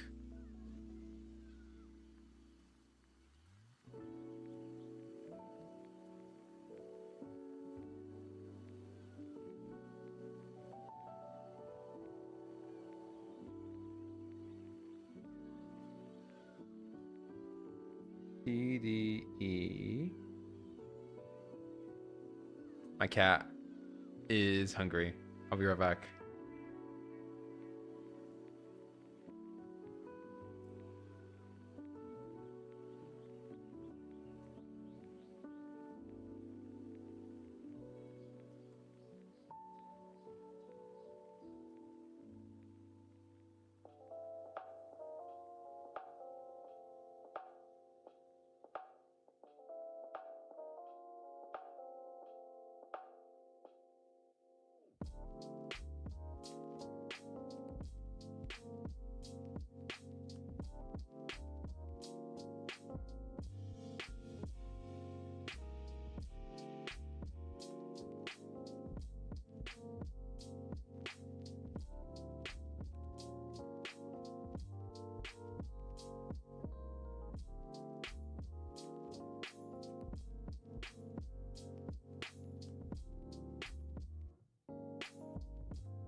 Hello.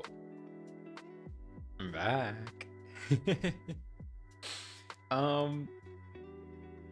I realized something while I was gone. You guys want to hear it? Yeah, you want to hear it? Yeah? Okay.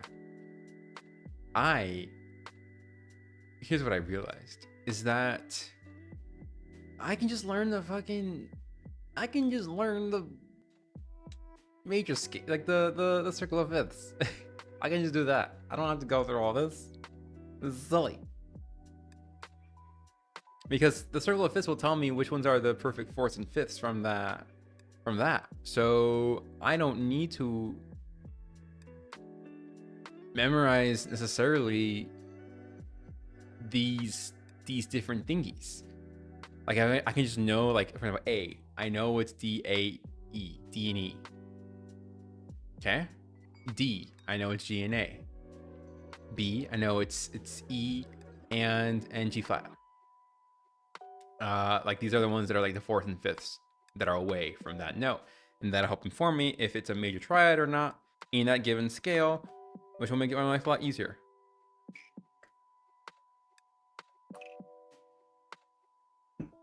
Now, how do I memorize this? I don't know if I can know.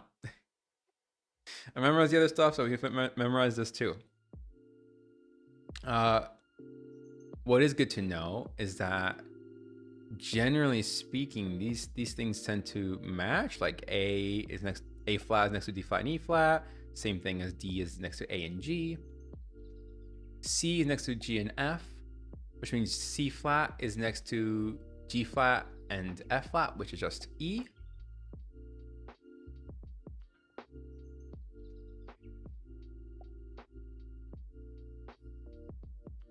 Oh, so C flat is next to E, but it's next to G flat. Yeah. Look at that.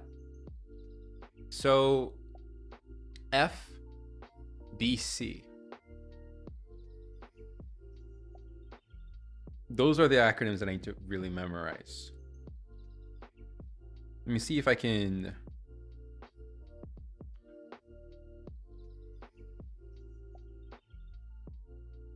Delete this. So the acronyms to memorize.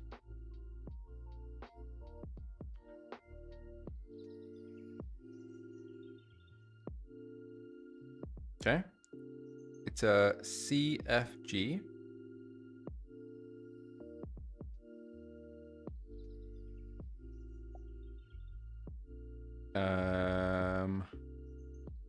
I guess I could memorize it as FCG, but that feels trickier. CFG. I don't know why this is only like that. There we go. Move this down here. CFG. GDC.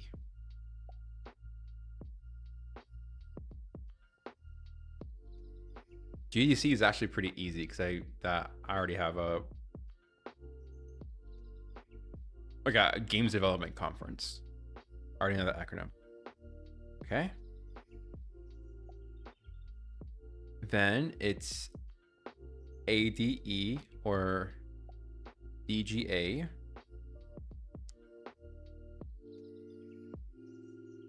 Well, let's actually start from, I suppose, F. If it's CFG, then FC, FBC.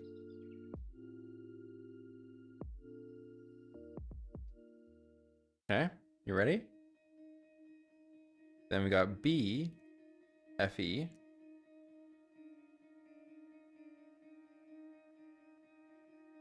And we're just looking at the letters, we're not looking at the accidentals.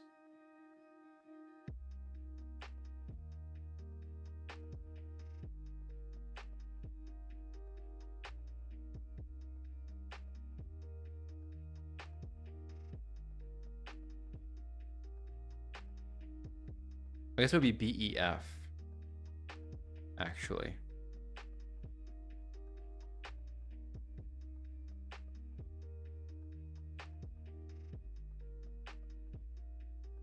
E, B, A, E, A, B.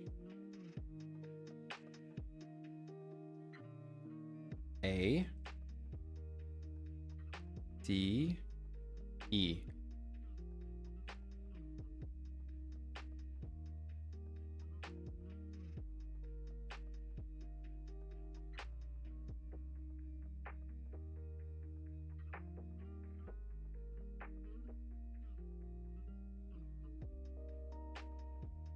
We do have E, A, B, C, F, B, E, A,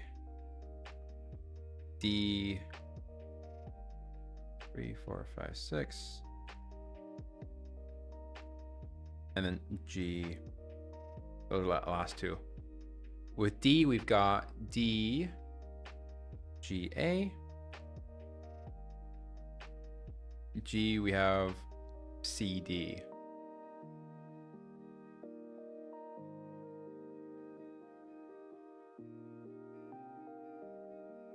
So these aren't chords, these are like the first, the fourths, and the fifths.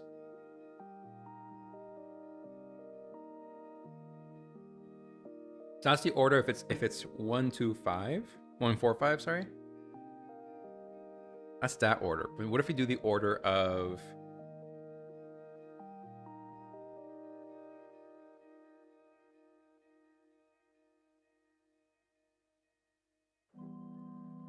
four, 1, 5?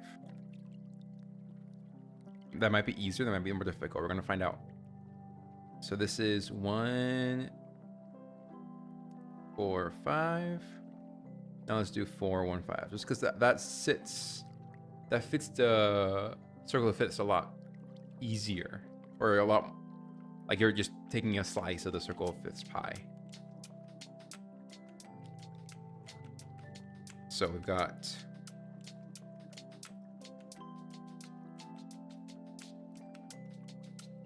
F, C, G,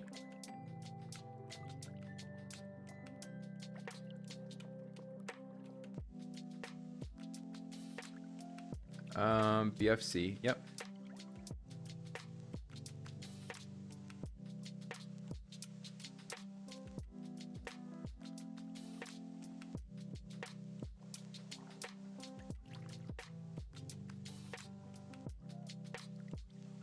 DAE. This feels harder. How's the music? It is going pretty well. So what I'm doing right now is I'm trying to figure out a way to memorize these orders. Like if I know the first note, I should know very quickly what the fourth and the fifth one is without thinking too hard about it. This is like my most recent roadblock. And so like last time I had a music stream, I was figuring out ways to memorize chords really easily. And I got a pretty good system for that. And so now I'm saying, like, can I memorize these letters? And these letters are also kind of part of the circle of fifths as well. Like these are if you have like B, E, F. So this is the first, fourth, and fifth notes of the B. Not the B scale, but like just like that are after B. It's hard to explain. But this is the first, fourth, and the fifth. Then in here we've got E, B, F. It's like the same letters, but it's like rearranged a little bit. So I'm just trying to see if there's like a way to sort of easily capture just like retrieve these letters just by looking at them. Like if I know A, then I know the fourth is D, and I know the fifth is E, for example. Like I should know that so that everything else becomes a lot more easier for me.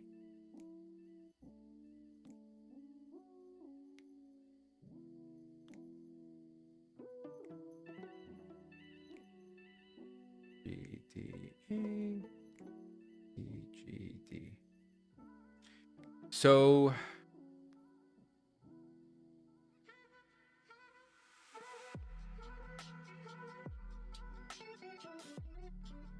this is also not applying the accidentals. Like it's not applying whether we're doing like F sharp or C sharp or whatever, which might actually interfere with this a little bit.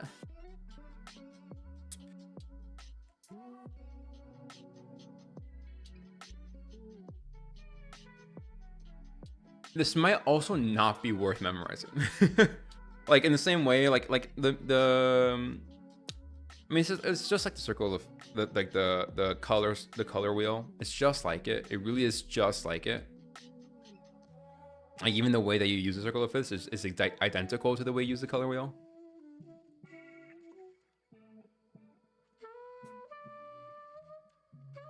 Maybe I can talk about that,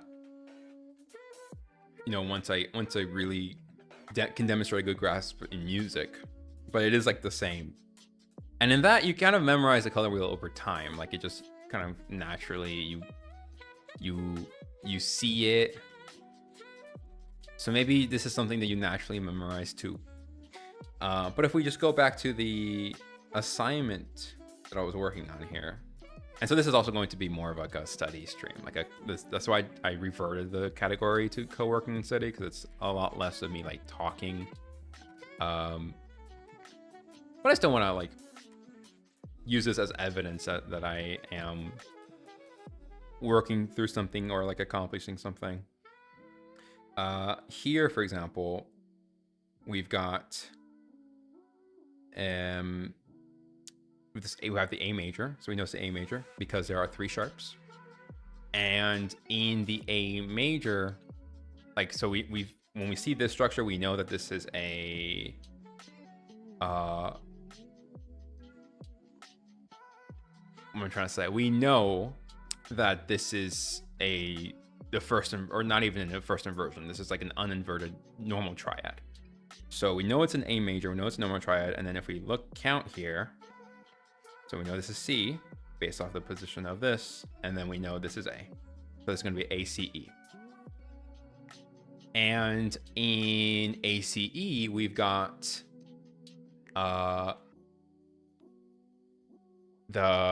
it's a dead chord, which means it pulses. So C is sharp.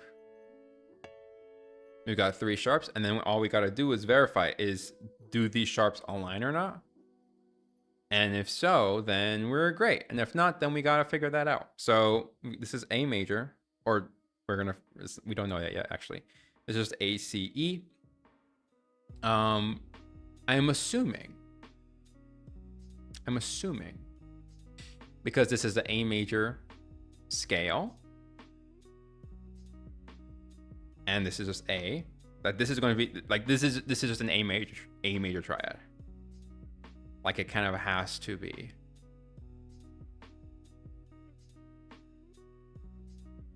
Yeah, it is. Okay, all right. It's an A major triad. We're gonna move on from that. Here we've got some F thing. It's 4 flats, so we know that is an A flat minor. And an A flat minor, the F is going to be a minor chord because it's D, A, E. I just memorized that. So it's D, like these are the D, A, these. Okay. So we've got D. Is it D, A, E? Hold on. Let's go back to the circle of fifths. It must be. Come on. Let me verify. Yeah. Okay. So we got A. We got D, E. Okay. All right. What does that mean? So we got D, E, and A. All right. So we've got A. This is the 4th, and this is the 5th. What does that mean for us? It means that in the A flat, because we're in an A flat major, or it could also be, we could also be in the F minor. This could be F minor. Oh, but it's okay. It doesn't really matter. This is a F chord, so it's gotta be. I don't see any notation here, so this is gonna be an F minor chord. I'm seeing now. It has to be, because There's no, I don't see any extra notations here. And in the, well, okay, let's verify. Trust but verify. This is some kind of F triad. We know this because we got the F here. Actually, no. It's not. I'm so stupid. It's an E. It's an E triad. Because this is E. Oh my goodness. So some kind of E triad. We know it's starting at the E, G, some G note. And this is an A flat minor, or major, which means that E is a it is a fifth from A, right? D A E. So E is a fifth. So this must be, I'm not seeing any extra notation here. I'm gonna guess that this is a major E flat triad. And let's verify. This is an E flat. Just kidding. It's not an E flat major triad. This is an E flat major triad. So this should be playing. Oh wait. This is a note that should be playing. Okay. E, G, we got G, we got B, we got E.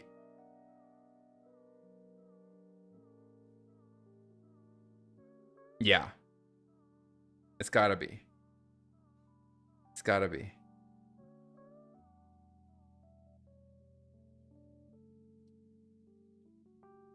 Right? E, yeah. E is a major. E is a major. I'm okay. E flat major. It must be. It must be. It must be. I think really like what this worksheet is asking us, like when we assign something like a minor or major, it just really depends on what key we're working at, what scale we're working in. So I don't see any other like accidentals or anything happening here.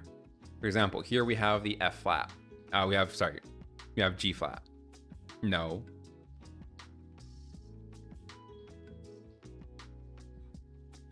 It's B flat. So here we have B flat, which means that we're working in F major, and our what we're working with is a like an A in B major. And if we're working with A in B major, what that like this is an A triad, and we know it's an A triad because of this note.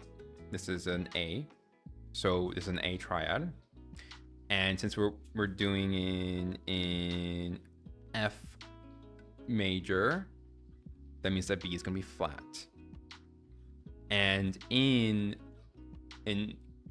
F. I mean, let's see, we've got this. So because we are in F major, an A chord is going to be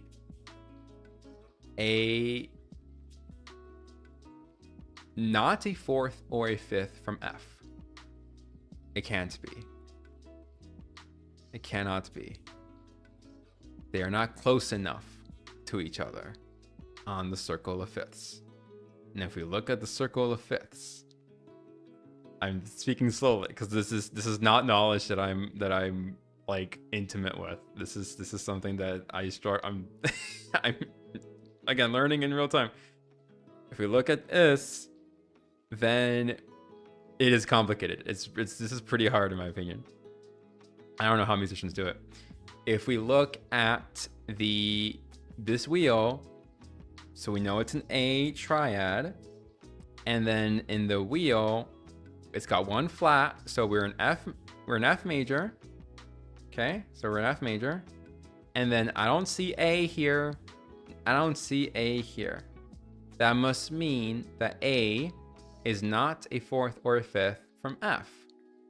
And then we can confirm that by looking at the piano. The piano. Got A, and we have F. Oh, that's not a, that's very tiny. It's very small. It's very small. You know, you wouldn't really feel it. So that means that what does that mean? It means it must be a minor. It's not going to be a diminished, so it's a minor. And then in A an A minor triad is going to look like this. A, C, E without the sharp. This is an A minor triad. And if we then invert it, this is one inversion. Or no, this is the third inversion. I actually can't tell. I don't give a shit. If we invert it, then we've got like this. Yeah, okay, we got it. Easy peasy. All right. All of that is to say that this is an A minor over what? What are we? This first letter, which is E. Okay. That's what that means.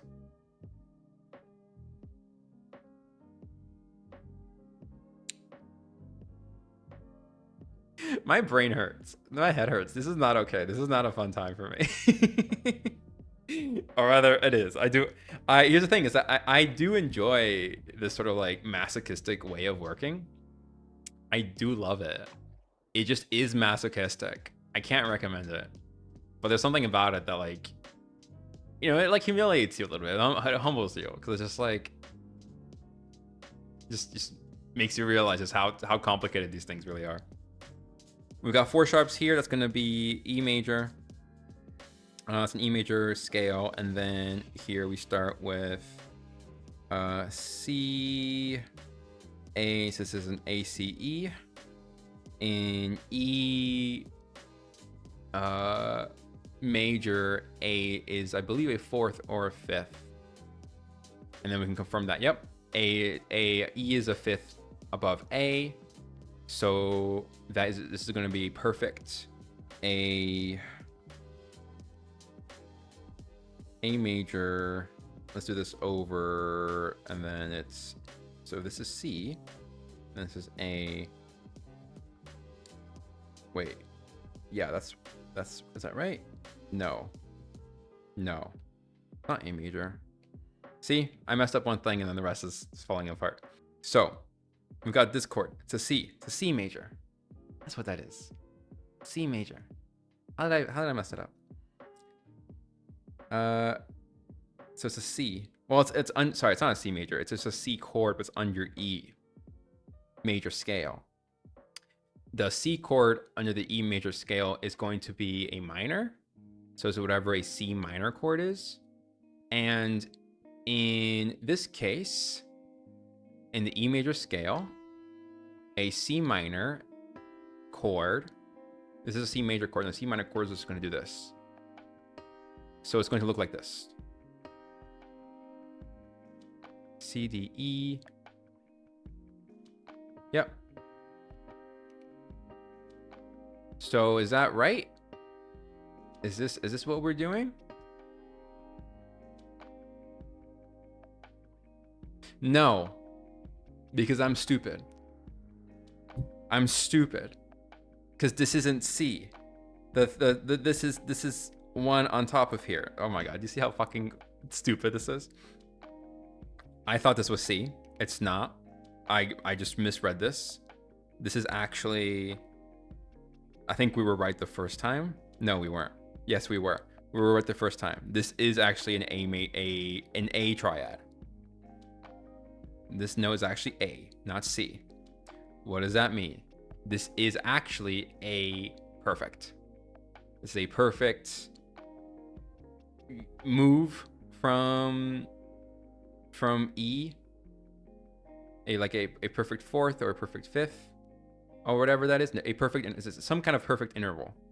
And because it's perfect, that means that we can just do A major over, and then whatever this note is over here, E.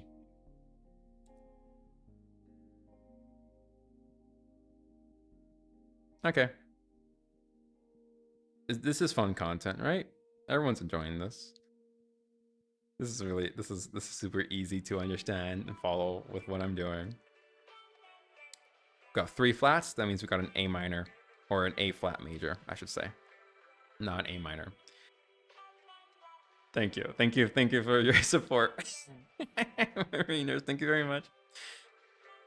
A flat minor, then this note, whatever this is going to be, G.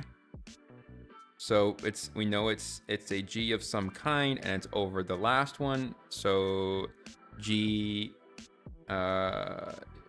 G, B, D.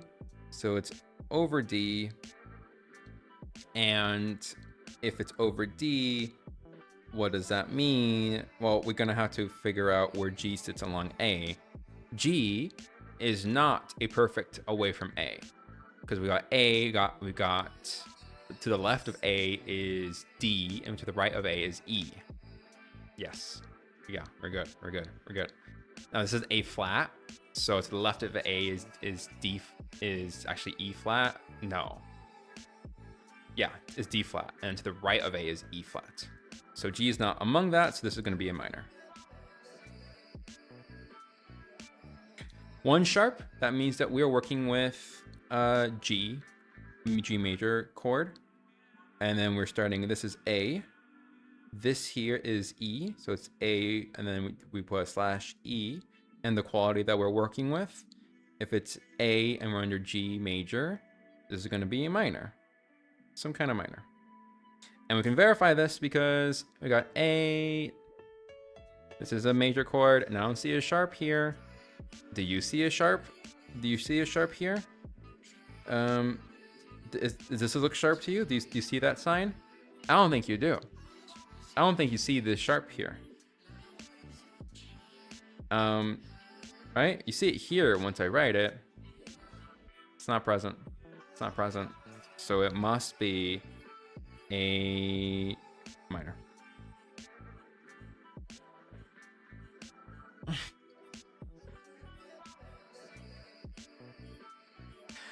Oh dear. So this was really, again, I'm not gonna do all of this. I'm not gonna, just not on stream. There's no way. There's no way. Or maybe I could. Wait, there's only 2 pages. Is that real? Wait.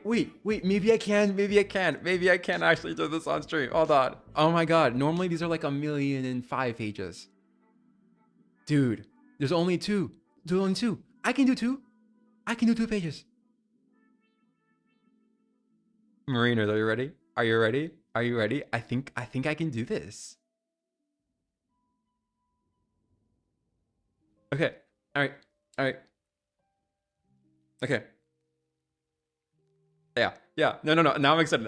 Because I thought this was gonna be like 5 pages or like 10. Like, dude, some of these assignments are like 10 pages of like just stuff like this, and then my head. It's why I can like know my way. Like, what's why I can do some of this like in my head, just because I've done so much of it. Oh, hi, Miss Puffles. Hello. Welcome to the show. You believe me? Thank you very much. Thank you very much. I hope I believe in myself. I believe in myself. Okay. Let's start from the beginning. Write the specified chords. Let's see if we can learn how to read as well. That'll be great. Write the specified chords. We've got So this is a sharp. What do we know about that? It's a 1 sharp. What do we know? Let's look over here. It's a G major chord. Been looking at tab while zoning out. Oh, that is so wonderful. That's so great. What is actually? Hold on. I have a question. What does lurking mean? Does it mean like a specific thing? Because I just wanted to, oh my god, you don't have to say anything. You don't have to say anything at all. Welcome to the show. Stream on just without chatting. Okay, so does it mean like audio off? Does it also mean, could it also mean like muted, or is it just like lurking?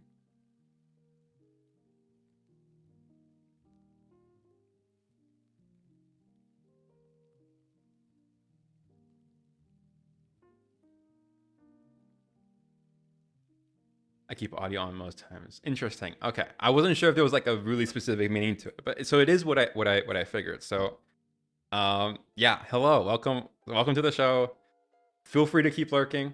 There is no obligation or anything to chat, but I do enjoy it when people chat because just I don't know. I don't know. I think it feels good. I think it is a thing that feels good, and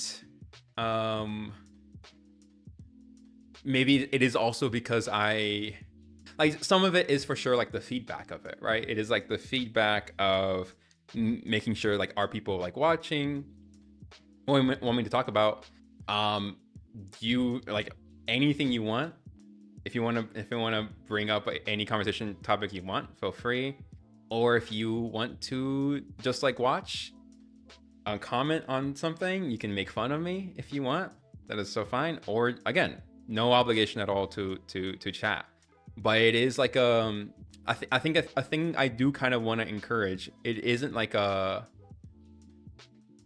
to be on or off topic. That's a good question. Right now, I don't know enough about. So I'm a pretty new streamer still. I don't know enough about streaming to be able to say like which one is better or worse for like what I'm doing. So right now I'd say like any topic is fine. Like any topic is fine. And then I'll just sort of like answer as it, like you know, we're figuring it out together. But anyway, the thing that I think I do want to like encourage is I do want to like encourage people to chat even if they're not sure what to say, or even if I don't have like if like it's okay. Here's what I'm trying to say is that there is, I think, great pleasure, or there's a great thing to be gained by doing things that we're afraid to do. And one of the things that I'm afraid to do when I'm looking at someone else's stream is I'm afraid to chat, because I don't want to be like the center of attention. I don't want to do like, I don't want to be like just like it's like something that makes me very nervous sometimes. It's just to chat on someone else's streams.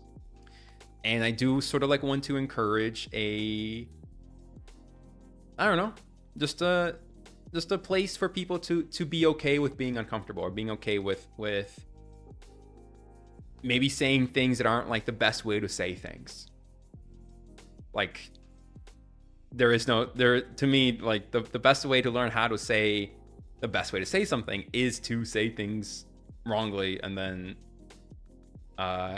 engage in more discussion, and over time that's something that you figure out. So that is something I've been thinking about, like how to encourage people to chat. Hold on, I'm actually gonna read what you are saying right now.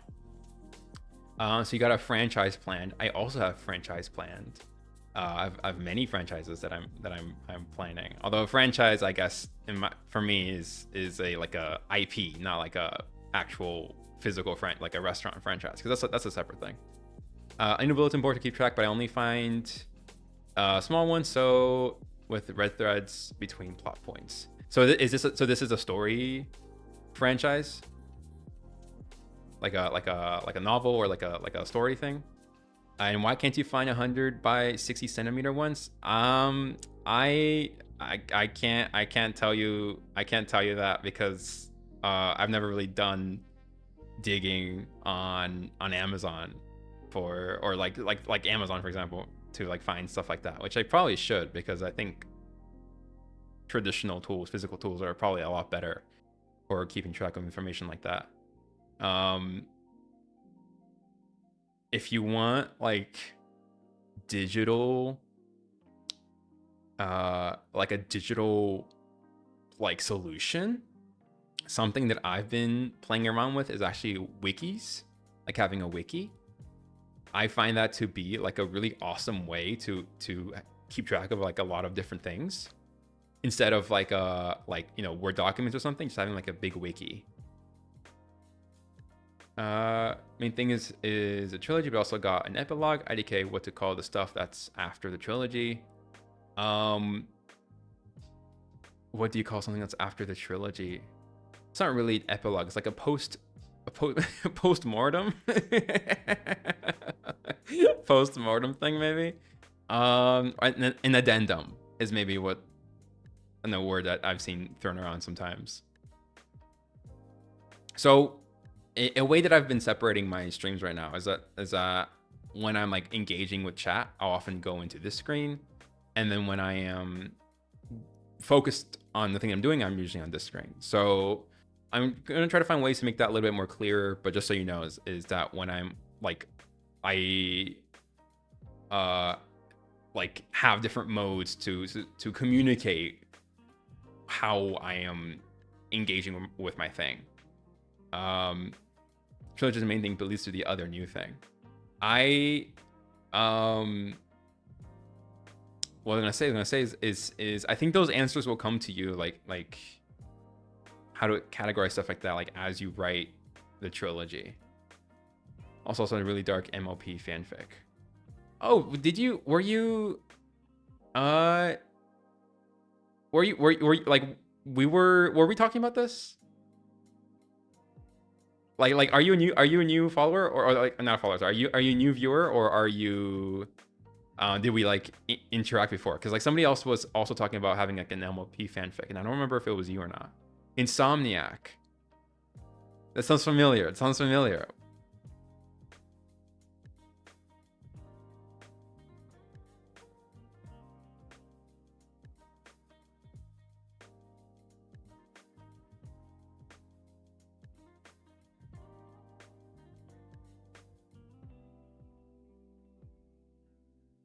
No, you don't gotta prove that.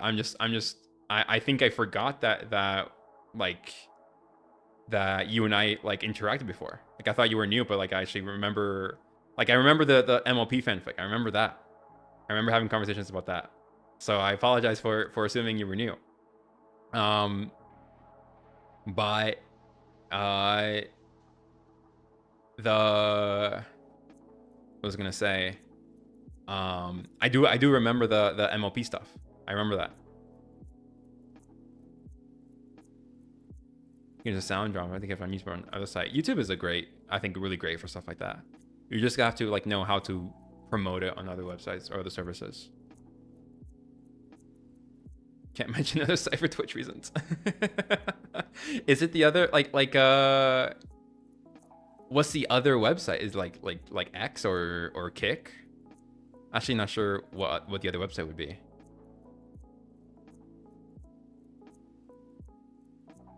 All right, let's go back to the the So Furry?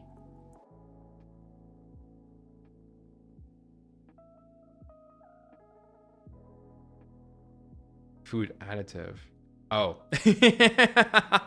Okay, I know which website. I know that one. I don't know if that website allows you to have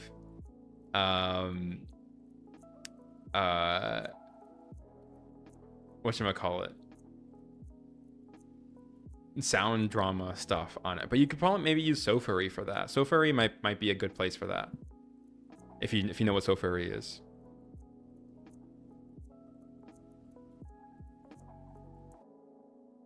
If I want to go in that direction or not. Yeah. I mean, it depends on what you're really looking to get out of it, but I think YouTube, if you're leaning towards no, then I'd say no. YouTube, I think, is a good place to have that. Okay, let's finish this. Let's do this, guys. If you say more, I'll respond to you in a second. So let's write the specified chords. Let's do, okay, so this is 1 sharp, so this is in G major, and then we've got B, which means it's going to be a B flat, which means it's going to be a, actually I'm not sure what this is going to be. It's going to be some kind of minor.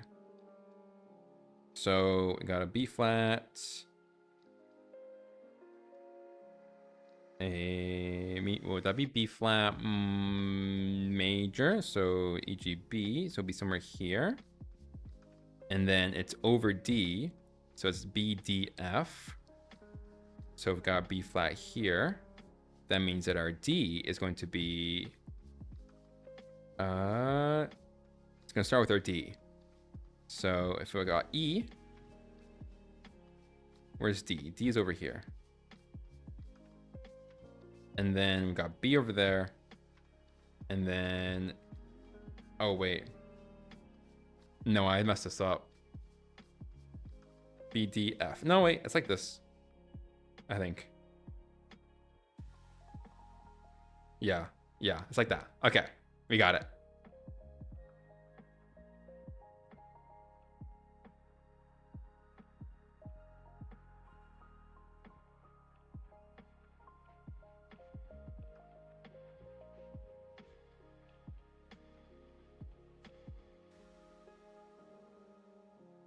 For that scene, like the because I've thought about that too, because I do want to create work that has some like sexual content on it, and like I think if it's not like outright porn, have like an extra, like split it into extra episodes and have one of those episodes just be like mature rated, because you can do that on YouTube, or like adult only video, or have it like on your Patreon or something. So if it's not like if it's not integral to the story, then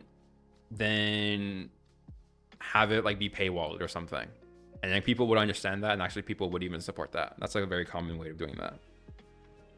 But where was the B? Where would the B flat? Okay. So this was a B flat over D.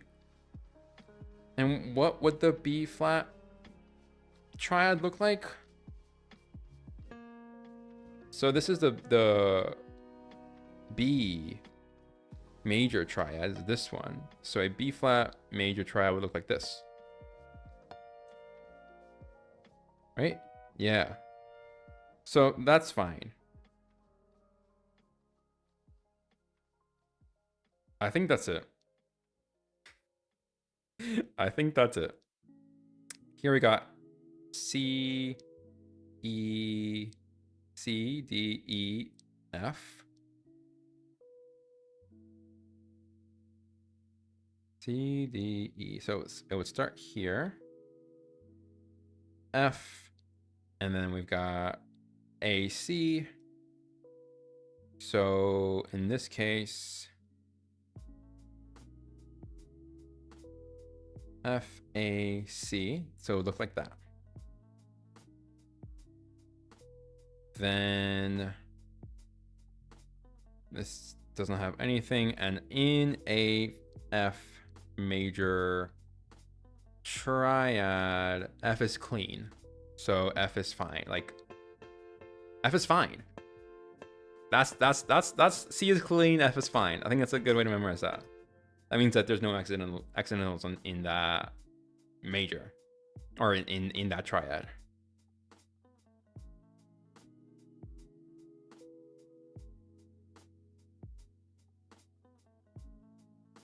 Yeah, so purely from a narrow standpoint, it makes sense for it to be smut. Then that's tricky. because like in if you create a book, for example, a book that has, and this is sort of like, no, this is not getting into opinions on media, but if you create a book that has smut in it, like a little bit of smut in it, no one's going to think that it's a porn book. But if you do an animated show, then people are going to think, or like, you know, something else, people are going to think it's like smutty. So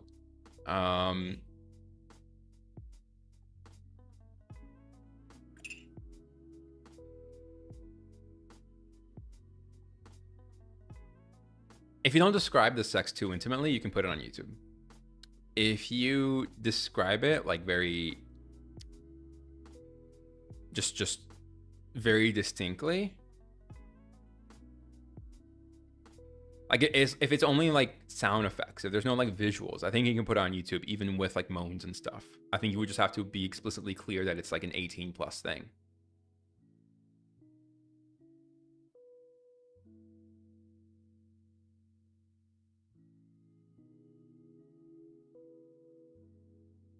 Yeah, you'd have to find examples on how other people on YouTube, if you're putting it on YouTube, you have to find examples of how other people on YouTube do it.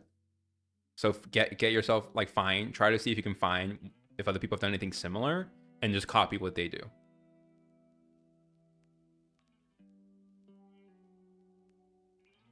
This is an E augmented. Why would you have an E augmented? So this is every good boy. And it's over B. Let's see. Okay. And this is augmented, so that means if E is clean, so E is not clean, E is dead chord. So then this would have to be a double sharp, and this would be a single sharp. Guys, I'm gonna do this. I'm doing this.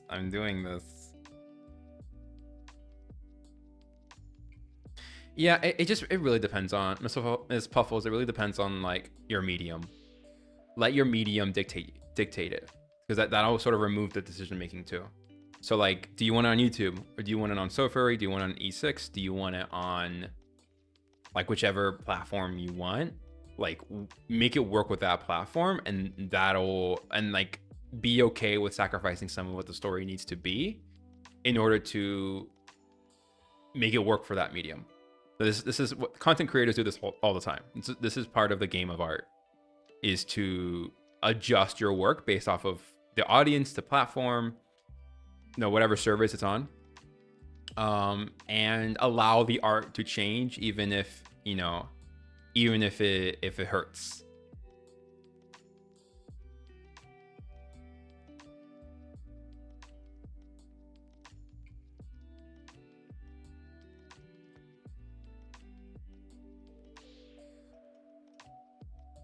Now, an alternative is you could actually turn it into a visual novel and have it be like a video game. And if it's a visual novel video game, you can have adult stuff in it, and people are okay with that. You might not. It depends on how explicit it is. You might not be able to put it on something like Steam, but you also probably could. There's a lot of adult games on Steam. Yeah. And don't think of it as like a sacrifice. Think of it as like a rework. Because like, then if it so it might not be as explicit as you want, but then maybe you can overcome that or compensate for that by thinking about how to make the reader still like really feel that, like kind of like feel the sex. Again, like movies do this all the time. Maybe it's like completely off screen. Maybe it's like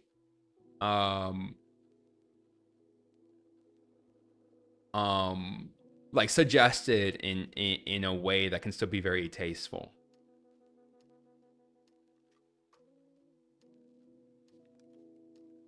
The casting call is really awkward. I don't think it's gonna be that awkward. Just find people who there are actors who are okay with that. Like, I would be okay with that if I had to. Okay, let's do a G flat minor. A C E G. What's a G? G B D F A, and then it's over. Actually, I don't want to do this.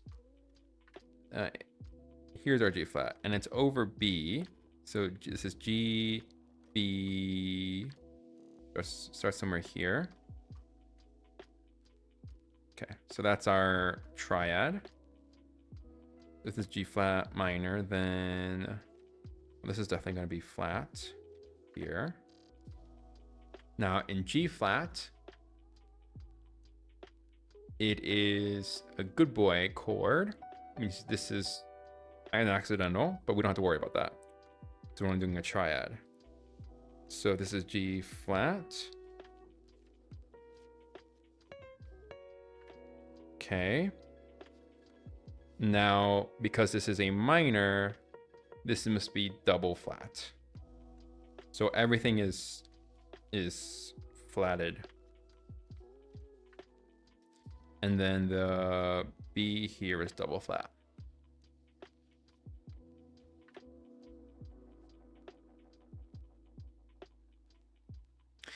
If you read it in the casting call and it said you'd be doing a smut scene 7 hours in and not any other smut, what would you make of the casting call? I think it'd be fine. Like I like you just say like in the casting call you say there is a small but explicit sex scene. This story contains a small but explicit sex scene. Like, and for these relevant actors or for these characters. And you don't even have to say like when. You can just say like, just, you know, that gives you like the duration, like, and the like kind of expected idea of like of how much sex is in it. And you don't have to like specify, oh, it's 7 hours in. No, just say like there is a small but explicit sex scene. So like the actor would be okay with performing a small but explicit one. Just make those words clear. No, I wouldn't wonder actually, because that's pretty common. It's like there are a lot of like TV shows or movies where like where there's like one sex scene and it's like explicit, it's more explicit than like the rest of it. And especially in books, this happens a lot. There's like only maybe like a couple sex scenes, but they're like, you know, very powerful because they explore something in that art, in that story. So no, I don't think people would be wondering that. Or at least they might be wondering about it, but not in the way that you think they might. Like they'd just be curious about it because they're curious about the story in general. Never run any show, so I wouldn't know. Then welcome to the biz. Welcome to the showbiz. Generally speaking, you should expect actors to kind of be okay with like most things. That's acting is a job. Even if this is like, even if you're not paying people for this, it's still a job. And professional actors they're able to kind of pull anything off. Like this is like part of the job description. Like if I was working for a company and the company asked me to make porn for them, like not porn, but like sexually explicit art, I would do it. Like I wouldn't think twice about it.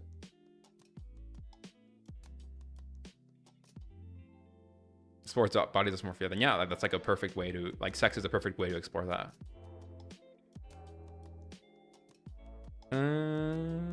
D.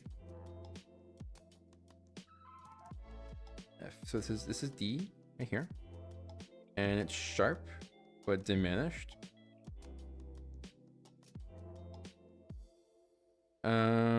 Sharp and diminished would mean that the second one is sharped and the third one is natural.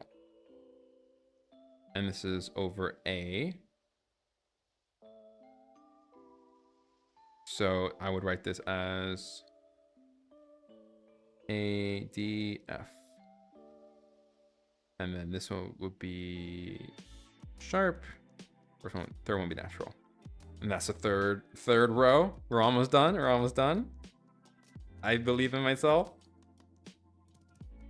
Kind of feel bad for the character. Yeah, most of my characters suffer greatly. If Marinas is still around, you can ask him, because I was telling him about some of my story ideas. Like I enjoy it when characters suffer a great deal.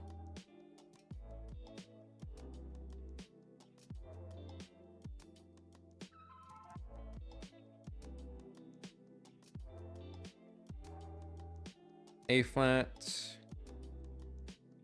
What is this?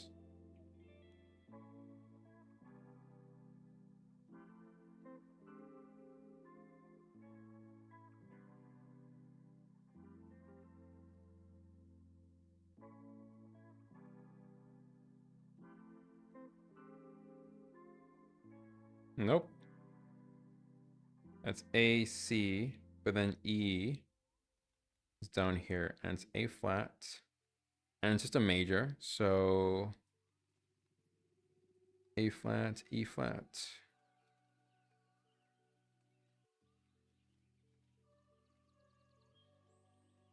C would be normal. E would be... Well, this is an A major in the G major chord. So this would be an A minor.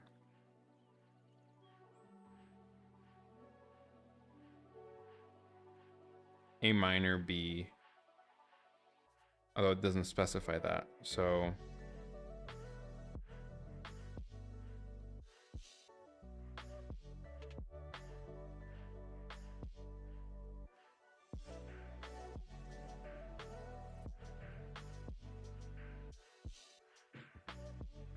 that should be fine.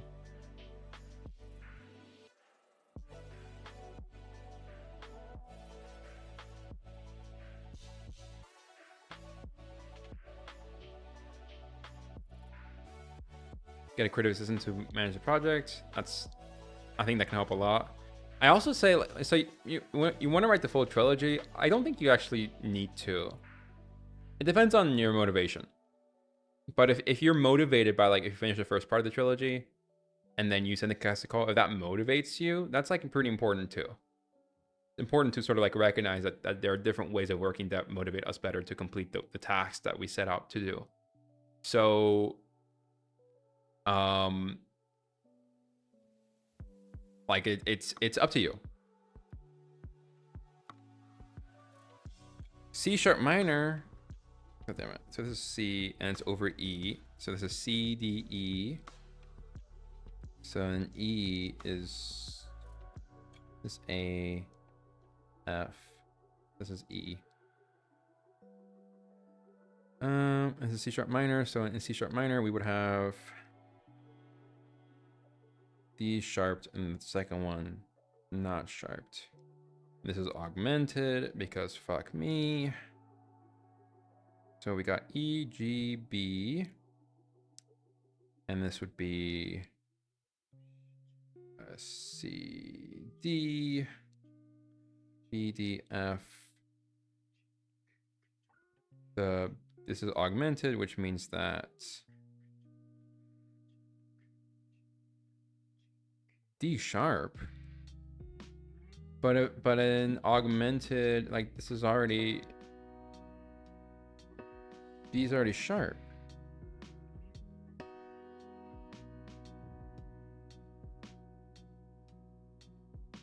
Right, it only augments the last one. I forgot about that. So this is sharp and this is double sharp.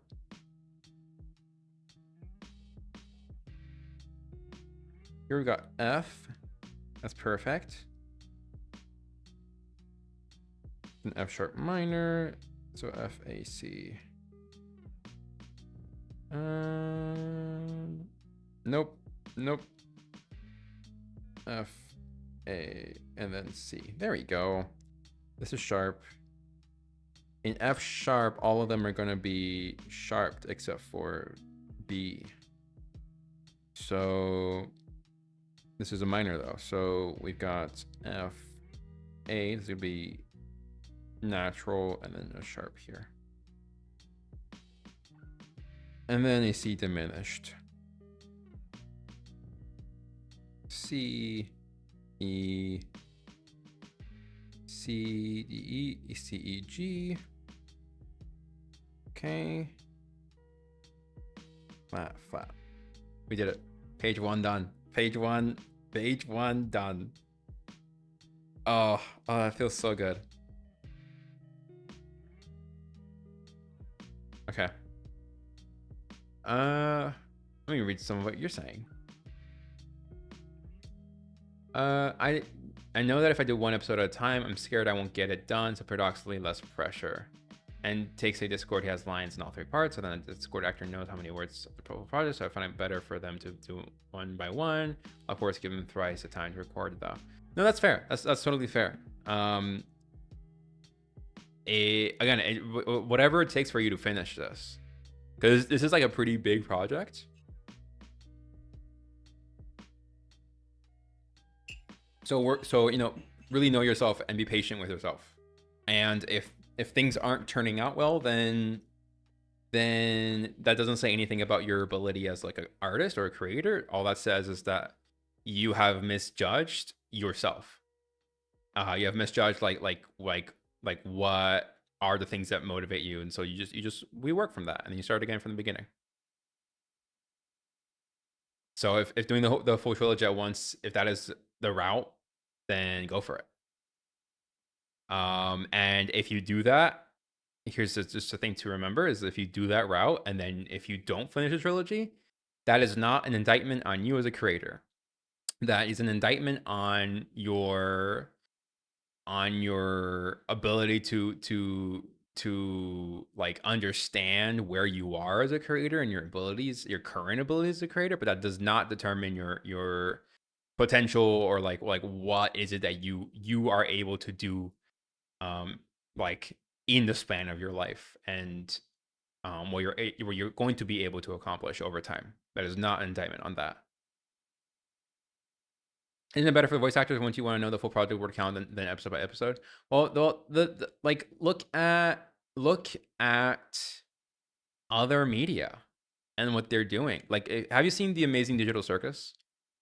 That took 3 years, and it took 3 years for 9 episodes, and each episode was only a half an hour long, and they only recorded each line like per episode. They didn't record the lines like all at once because they couldn't, because they didn't have the budget for that. They didn't have the like they only had the budget. They only had the capacity of work to do only one episode at a time, and that worked really really well for them. And as far as like voice acting is concerned, you can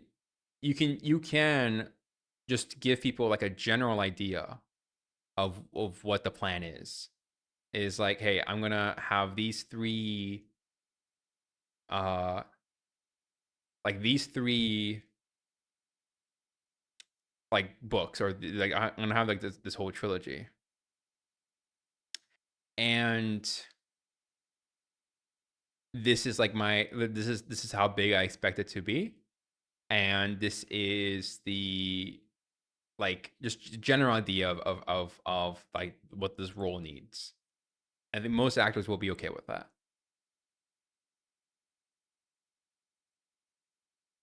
Because like again, look at the real world, look at TV. Like they don't know how, like not every TV show knows how many seasons it's going to be when it starts. Not every movie knows how many sequels it's going to have. They kind of just like figure it out as they go along.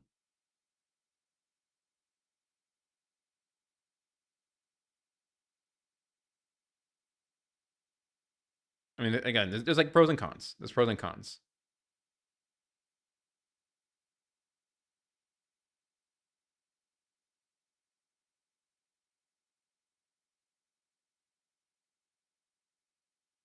Oh dear. Oh dear. Let's look at, let's go back to the inversion page. And let's just look at what they're doing here. Here we go. So the third inversion is like a little thingy like that. The first inversion is at the second. The second inversion is at the like beneath that. So that's how we're gonna know. Sort of like the it sort of has the shape of it going down the ladder.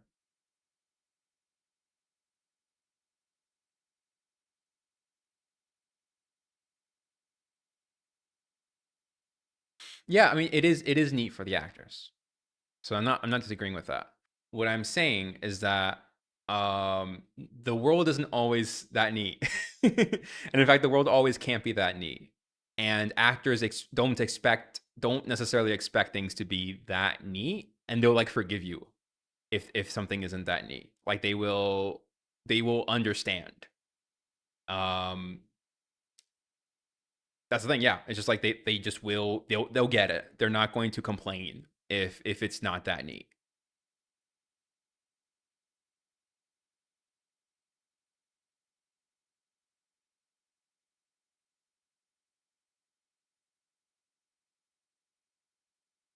Let's put some music on. I don't know why the music stopped.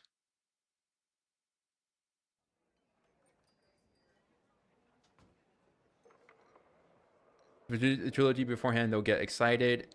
I don't. I really don't think you should be thinking about what the actors are going to be thinking, because you can't actually predict that. Not every actor is going to have the same reaction. Um, not every actor is going to like really care one way or another. So like if again it's about you. Like will you be excited to have the whole trilogy beforehand? Will you be like is that something the more excited you are about the project, the more excited everybody else is going to be. So if you are excited about this project because you have the whole trilogy, if that is what like truly deeply excites you, then the other actors, the other people working with you are going to feel that excitement, and that it becomes so much easier to have other people excited when you are excited. So just focus on that.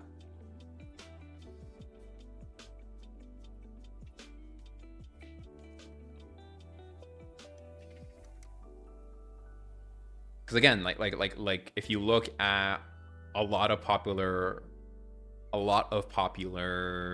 media out there, it isn't really always possible to have like the whole thing ready when something starts. In fact, that's pretty rare.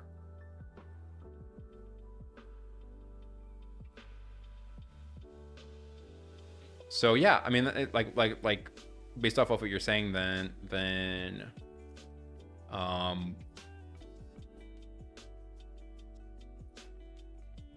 if yeah, listen to yourself. Don't like really my only like advice here is don't wait for permission. Like don't use like, will the actors be more excited if I do this? Like don't use that as like your reason for doing something. Use yourself as the reason for doing something. I like tell yourself, I want to finish the trilogy beforehand because that is what excites me. That is what motivates me. It's not about what the actors are thinking. It's not about what other people are thinking. It's not about what's best for like or platform, whatever. It's like what makes you the artist that you want to be.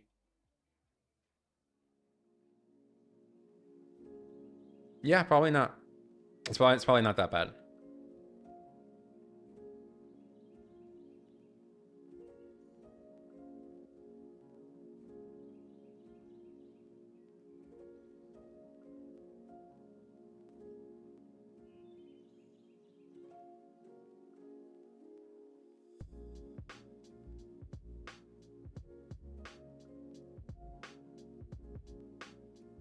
Yeah, work for yourself.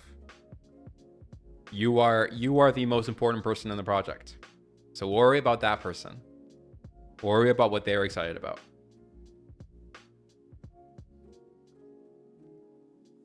Okay, let's do this. AC. So this is the first inversion. Yeah, it is the first inversion.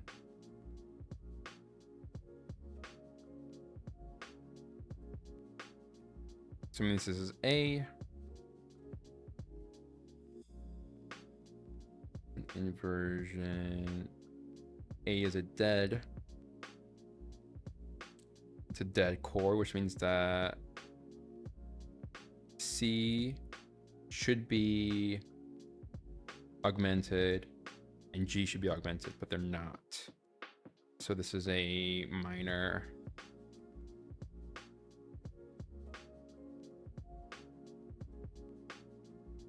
Yeah, it's a minor. If it's a minor, minor, it's a minor.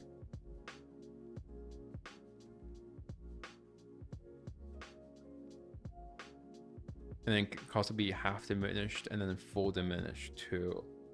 A half diminished would be it's a diminished minor and then diminished.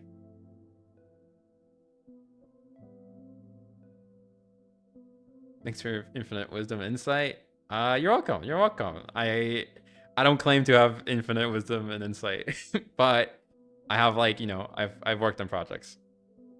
I wish I worked on more projects, but I have worked on a few, so I know a little bit about that, just a little bit.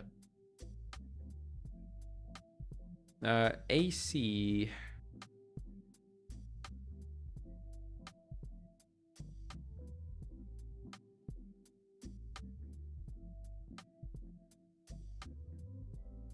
I think like the biggest thing is like starting, right? Like that's the biggest barrier. That's something that I struggle with a lot. This is AC. But it's not, it's a second inversion, which means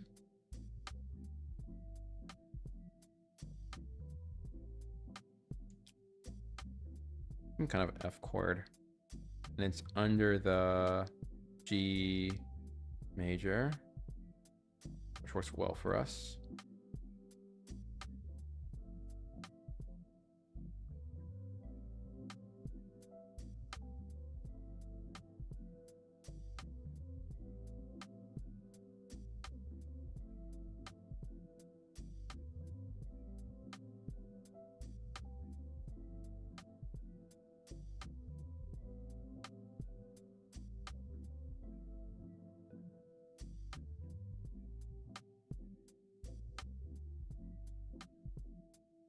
Scared but excited.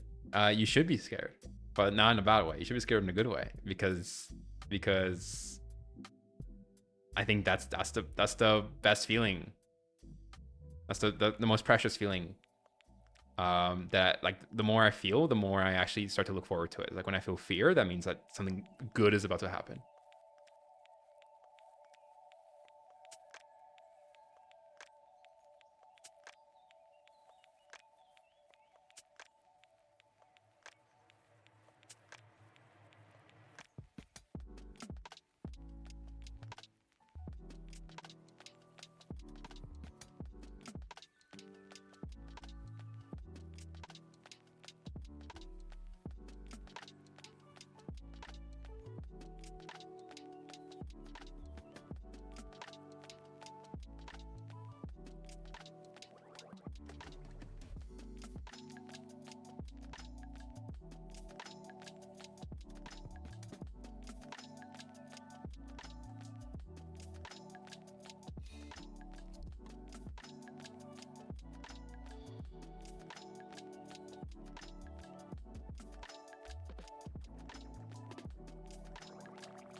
This is a dominant.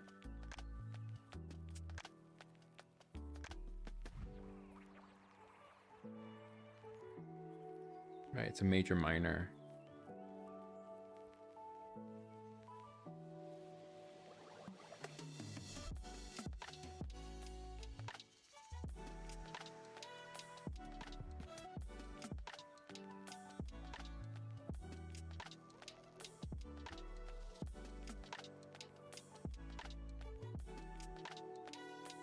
This means it's 3 inversions.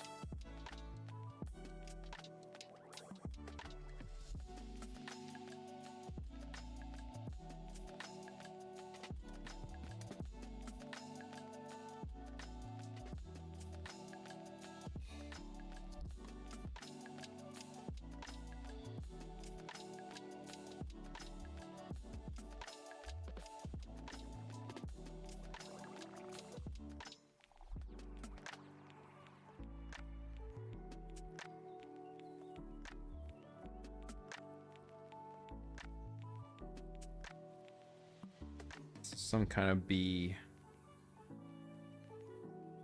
Some kind of B flat. And then it starts with E. And it's a flight chord, which means that, well, it would be a flight chord. But it is flatted.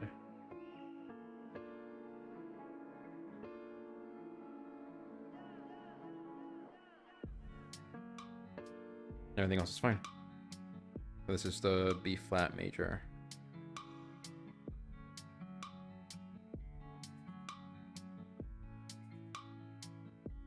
And May 7th.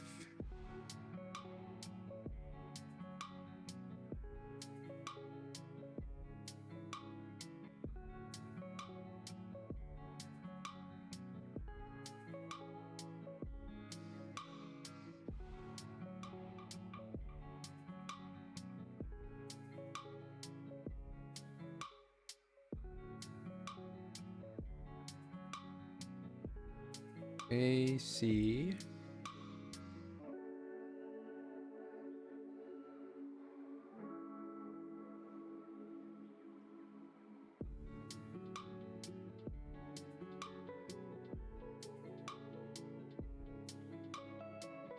You can go to point 1, flesh out, point 2, flesh out. Yeah, I think that's a good idea.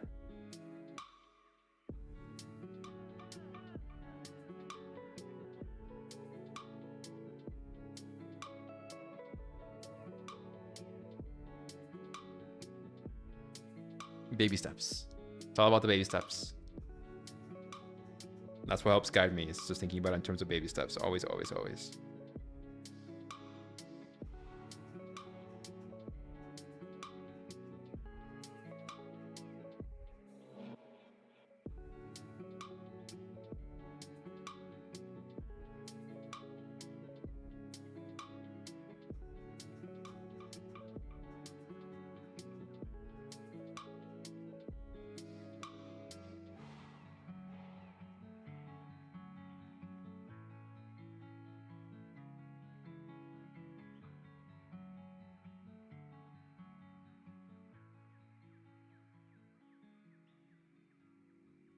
This one is going to be, what's the third one?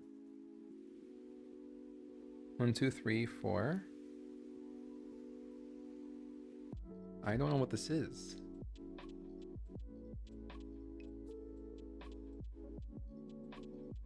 This is A.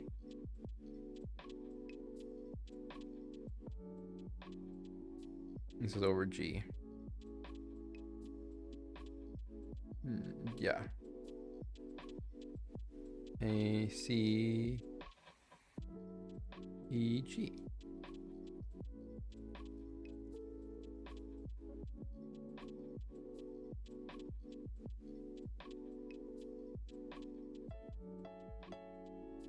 G is down. The E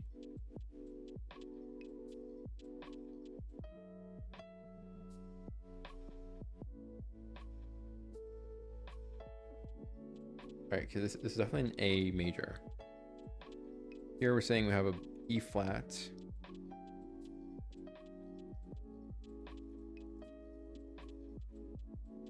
And then we have a C.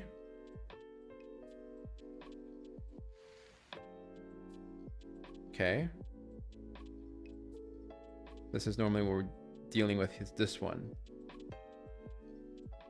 So this one goes down, this one goes down. So we've got a diminished minor. A diminished minor is a half diminished.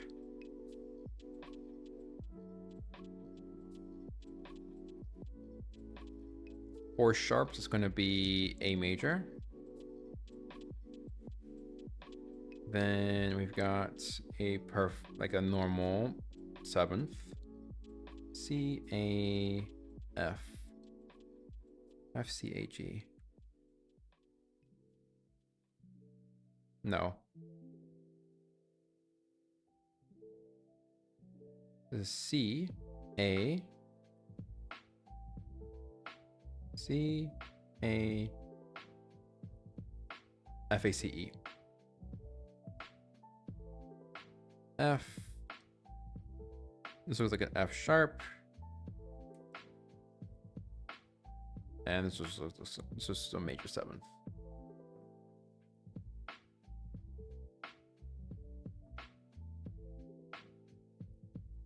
Let's do A, C, E, G.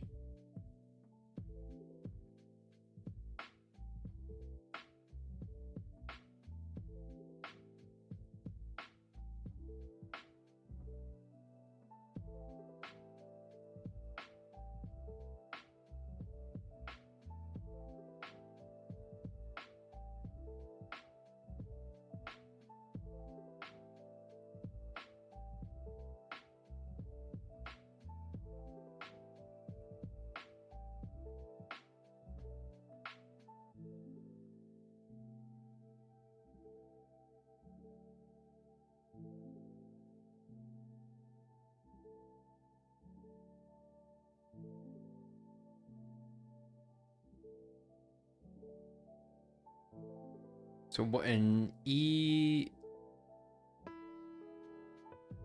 This is an E flat.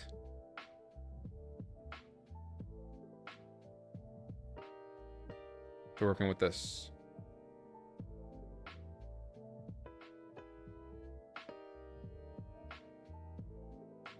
We're working with this. This is an E flat major seventh, except so E is flat.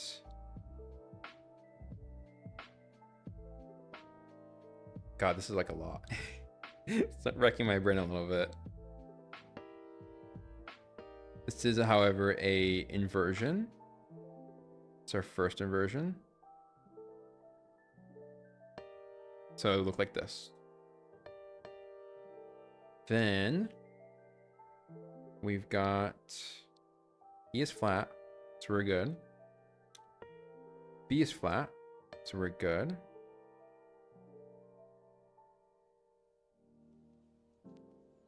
This needs to be, this is the second one, this needs to be lowered by 1. Third one is lowered by 1. This is lowered by 1. So diminished minor.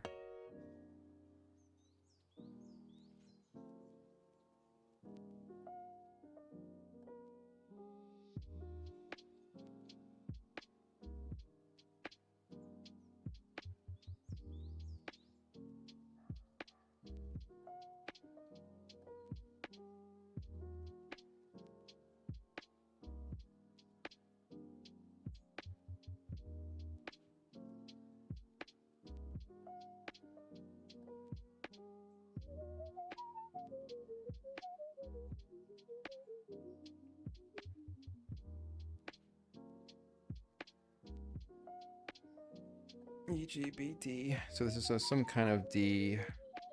Thankfully, we're in D major. Thank God. So this is going to be a D major chord. I think.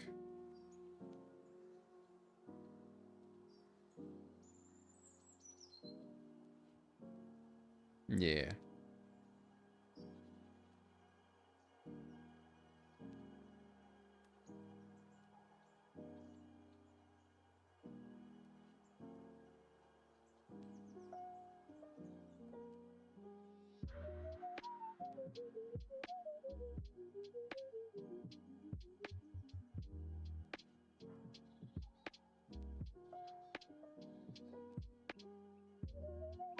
C. Let's see. This is our second inversion. Or our third inversion. Our third inversion.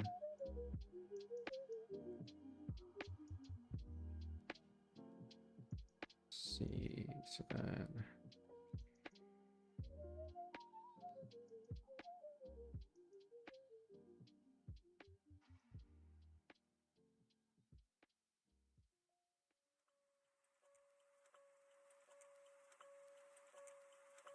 This is D.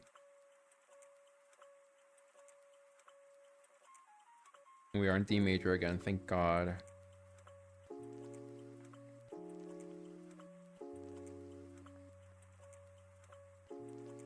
And because we're in D major, we can say that this is...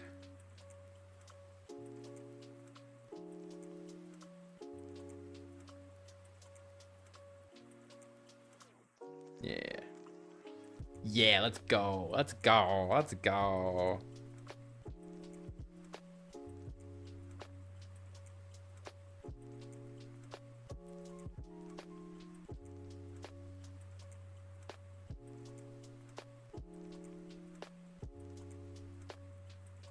This is an F major.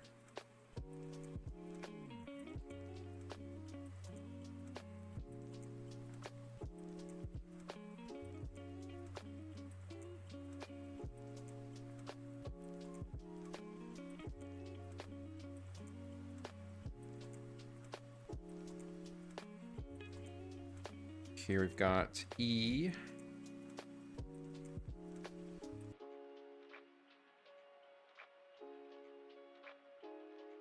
This should be a dead one. This looks like it's diminished. A diminished minor. So I think that's how you write that. This one will be down here, so this would be E or F, I should say. Yep, that's E. E. This is two flats, so that would be B flat minor.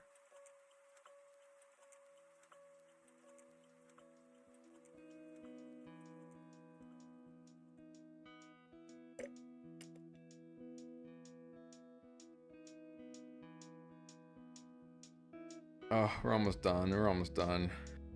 This is so painful.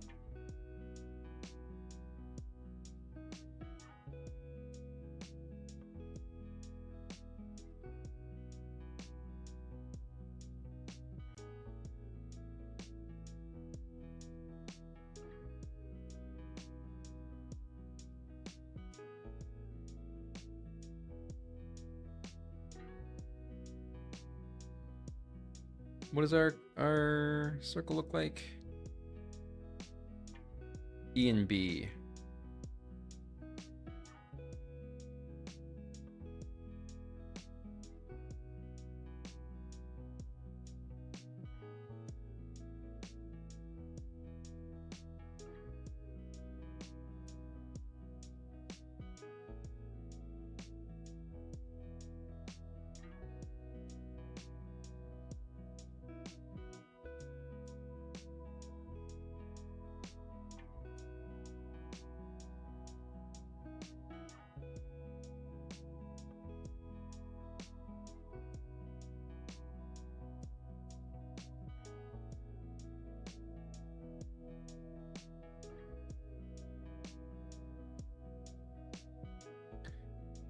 My brain is pretty fried right now.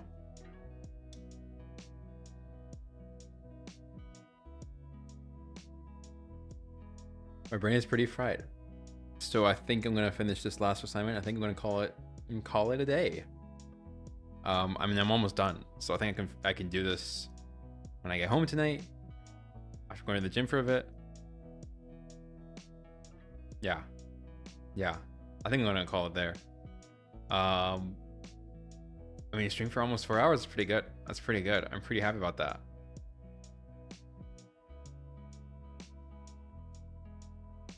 Last time this stream was like, this type of stream was less successful, but this is actually, I think, a lot more successful. I think I had a lot more fun this time. So maybe part of the process is also just like trusting it. It's like trusting myself to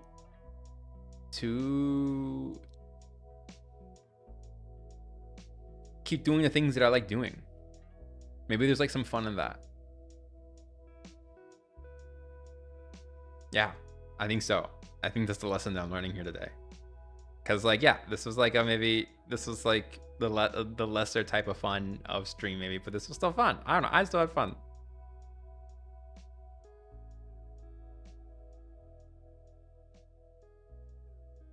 Also depends really, what it is that I'm trying to brand myself as. And like a part of it is also I'm branding my own journey and I'm branding the things that I like doing. So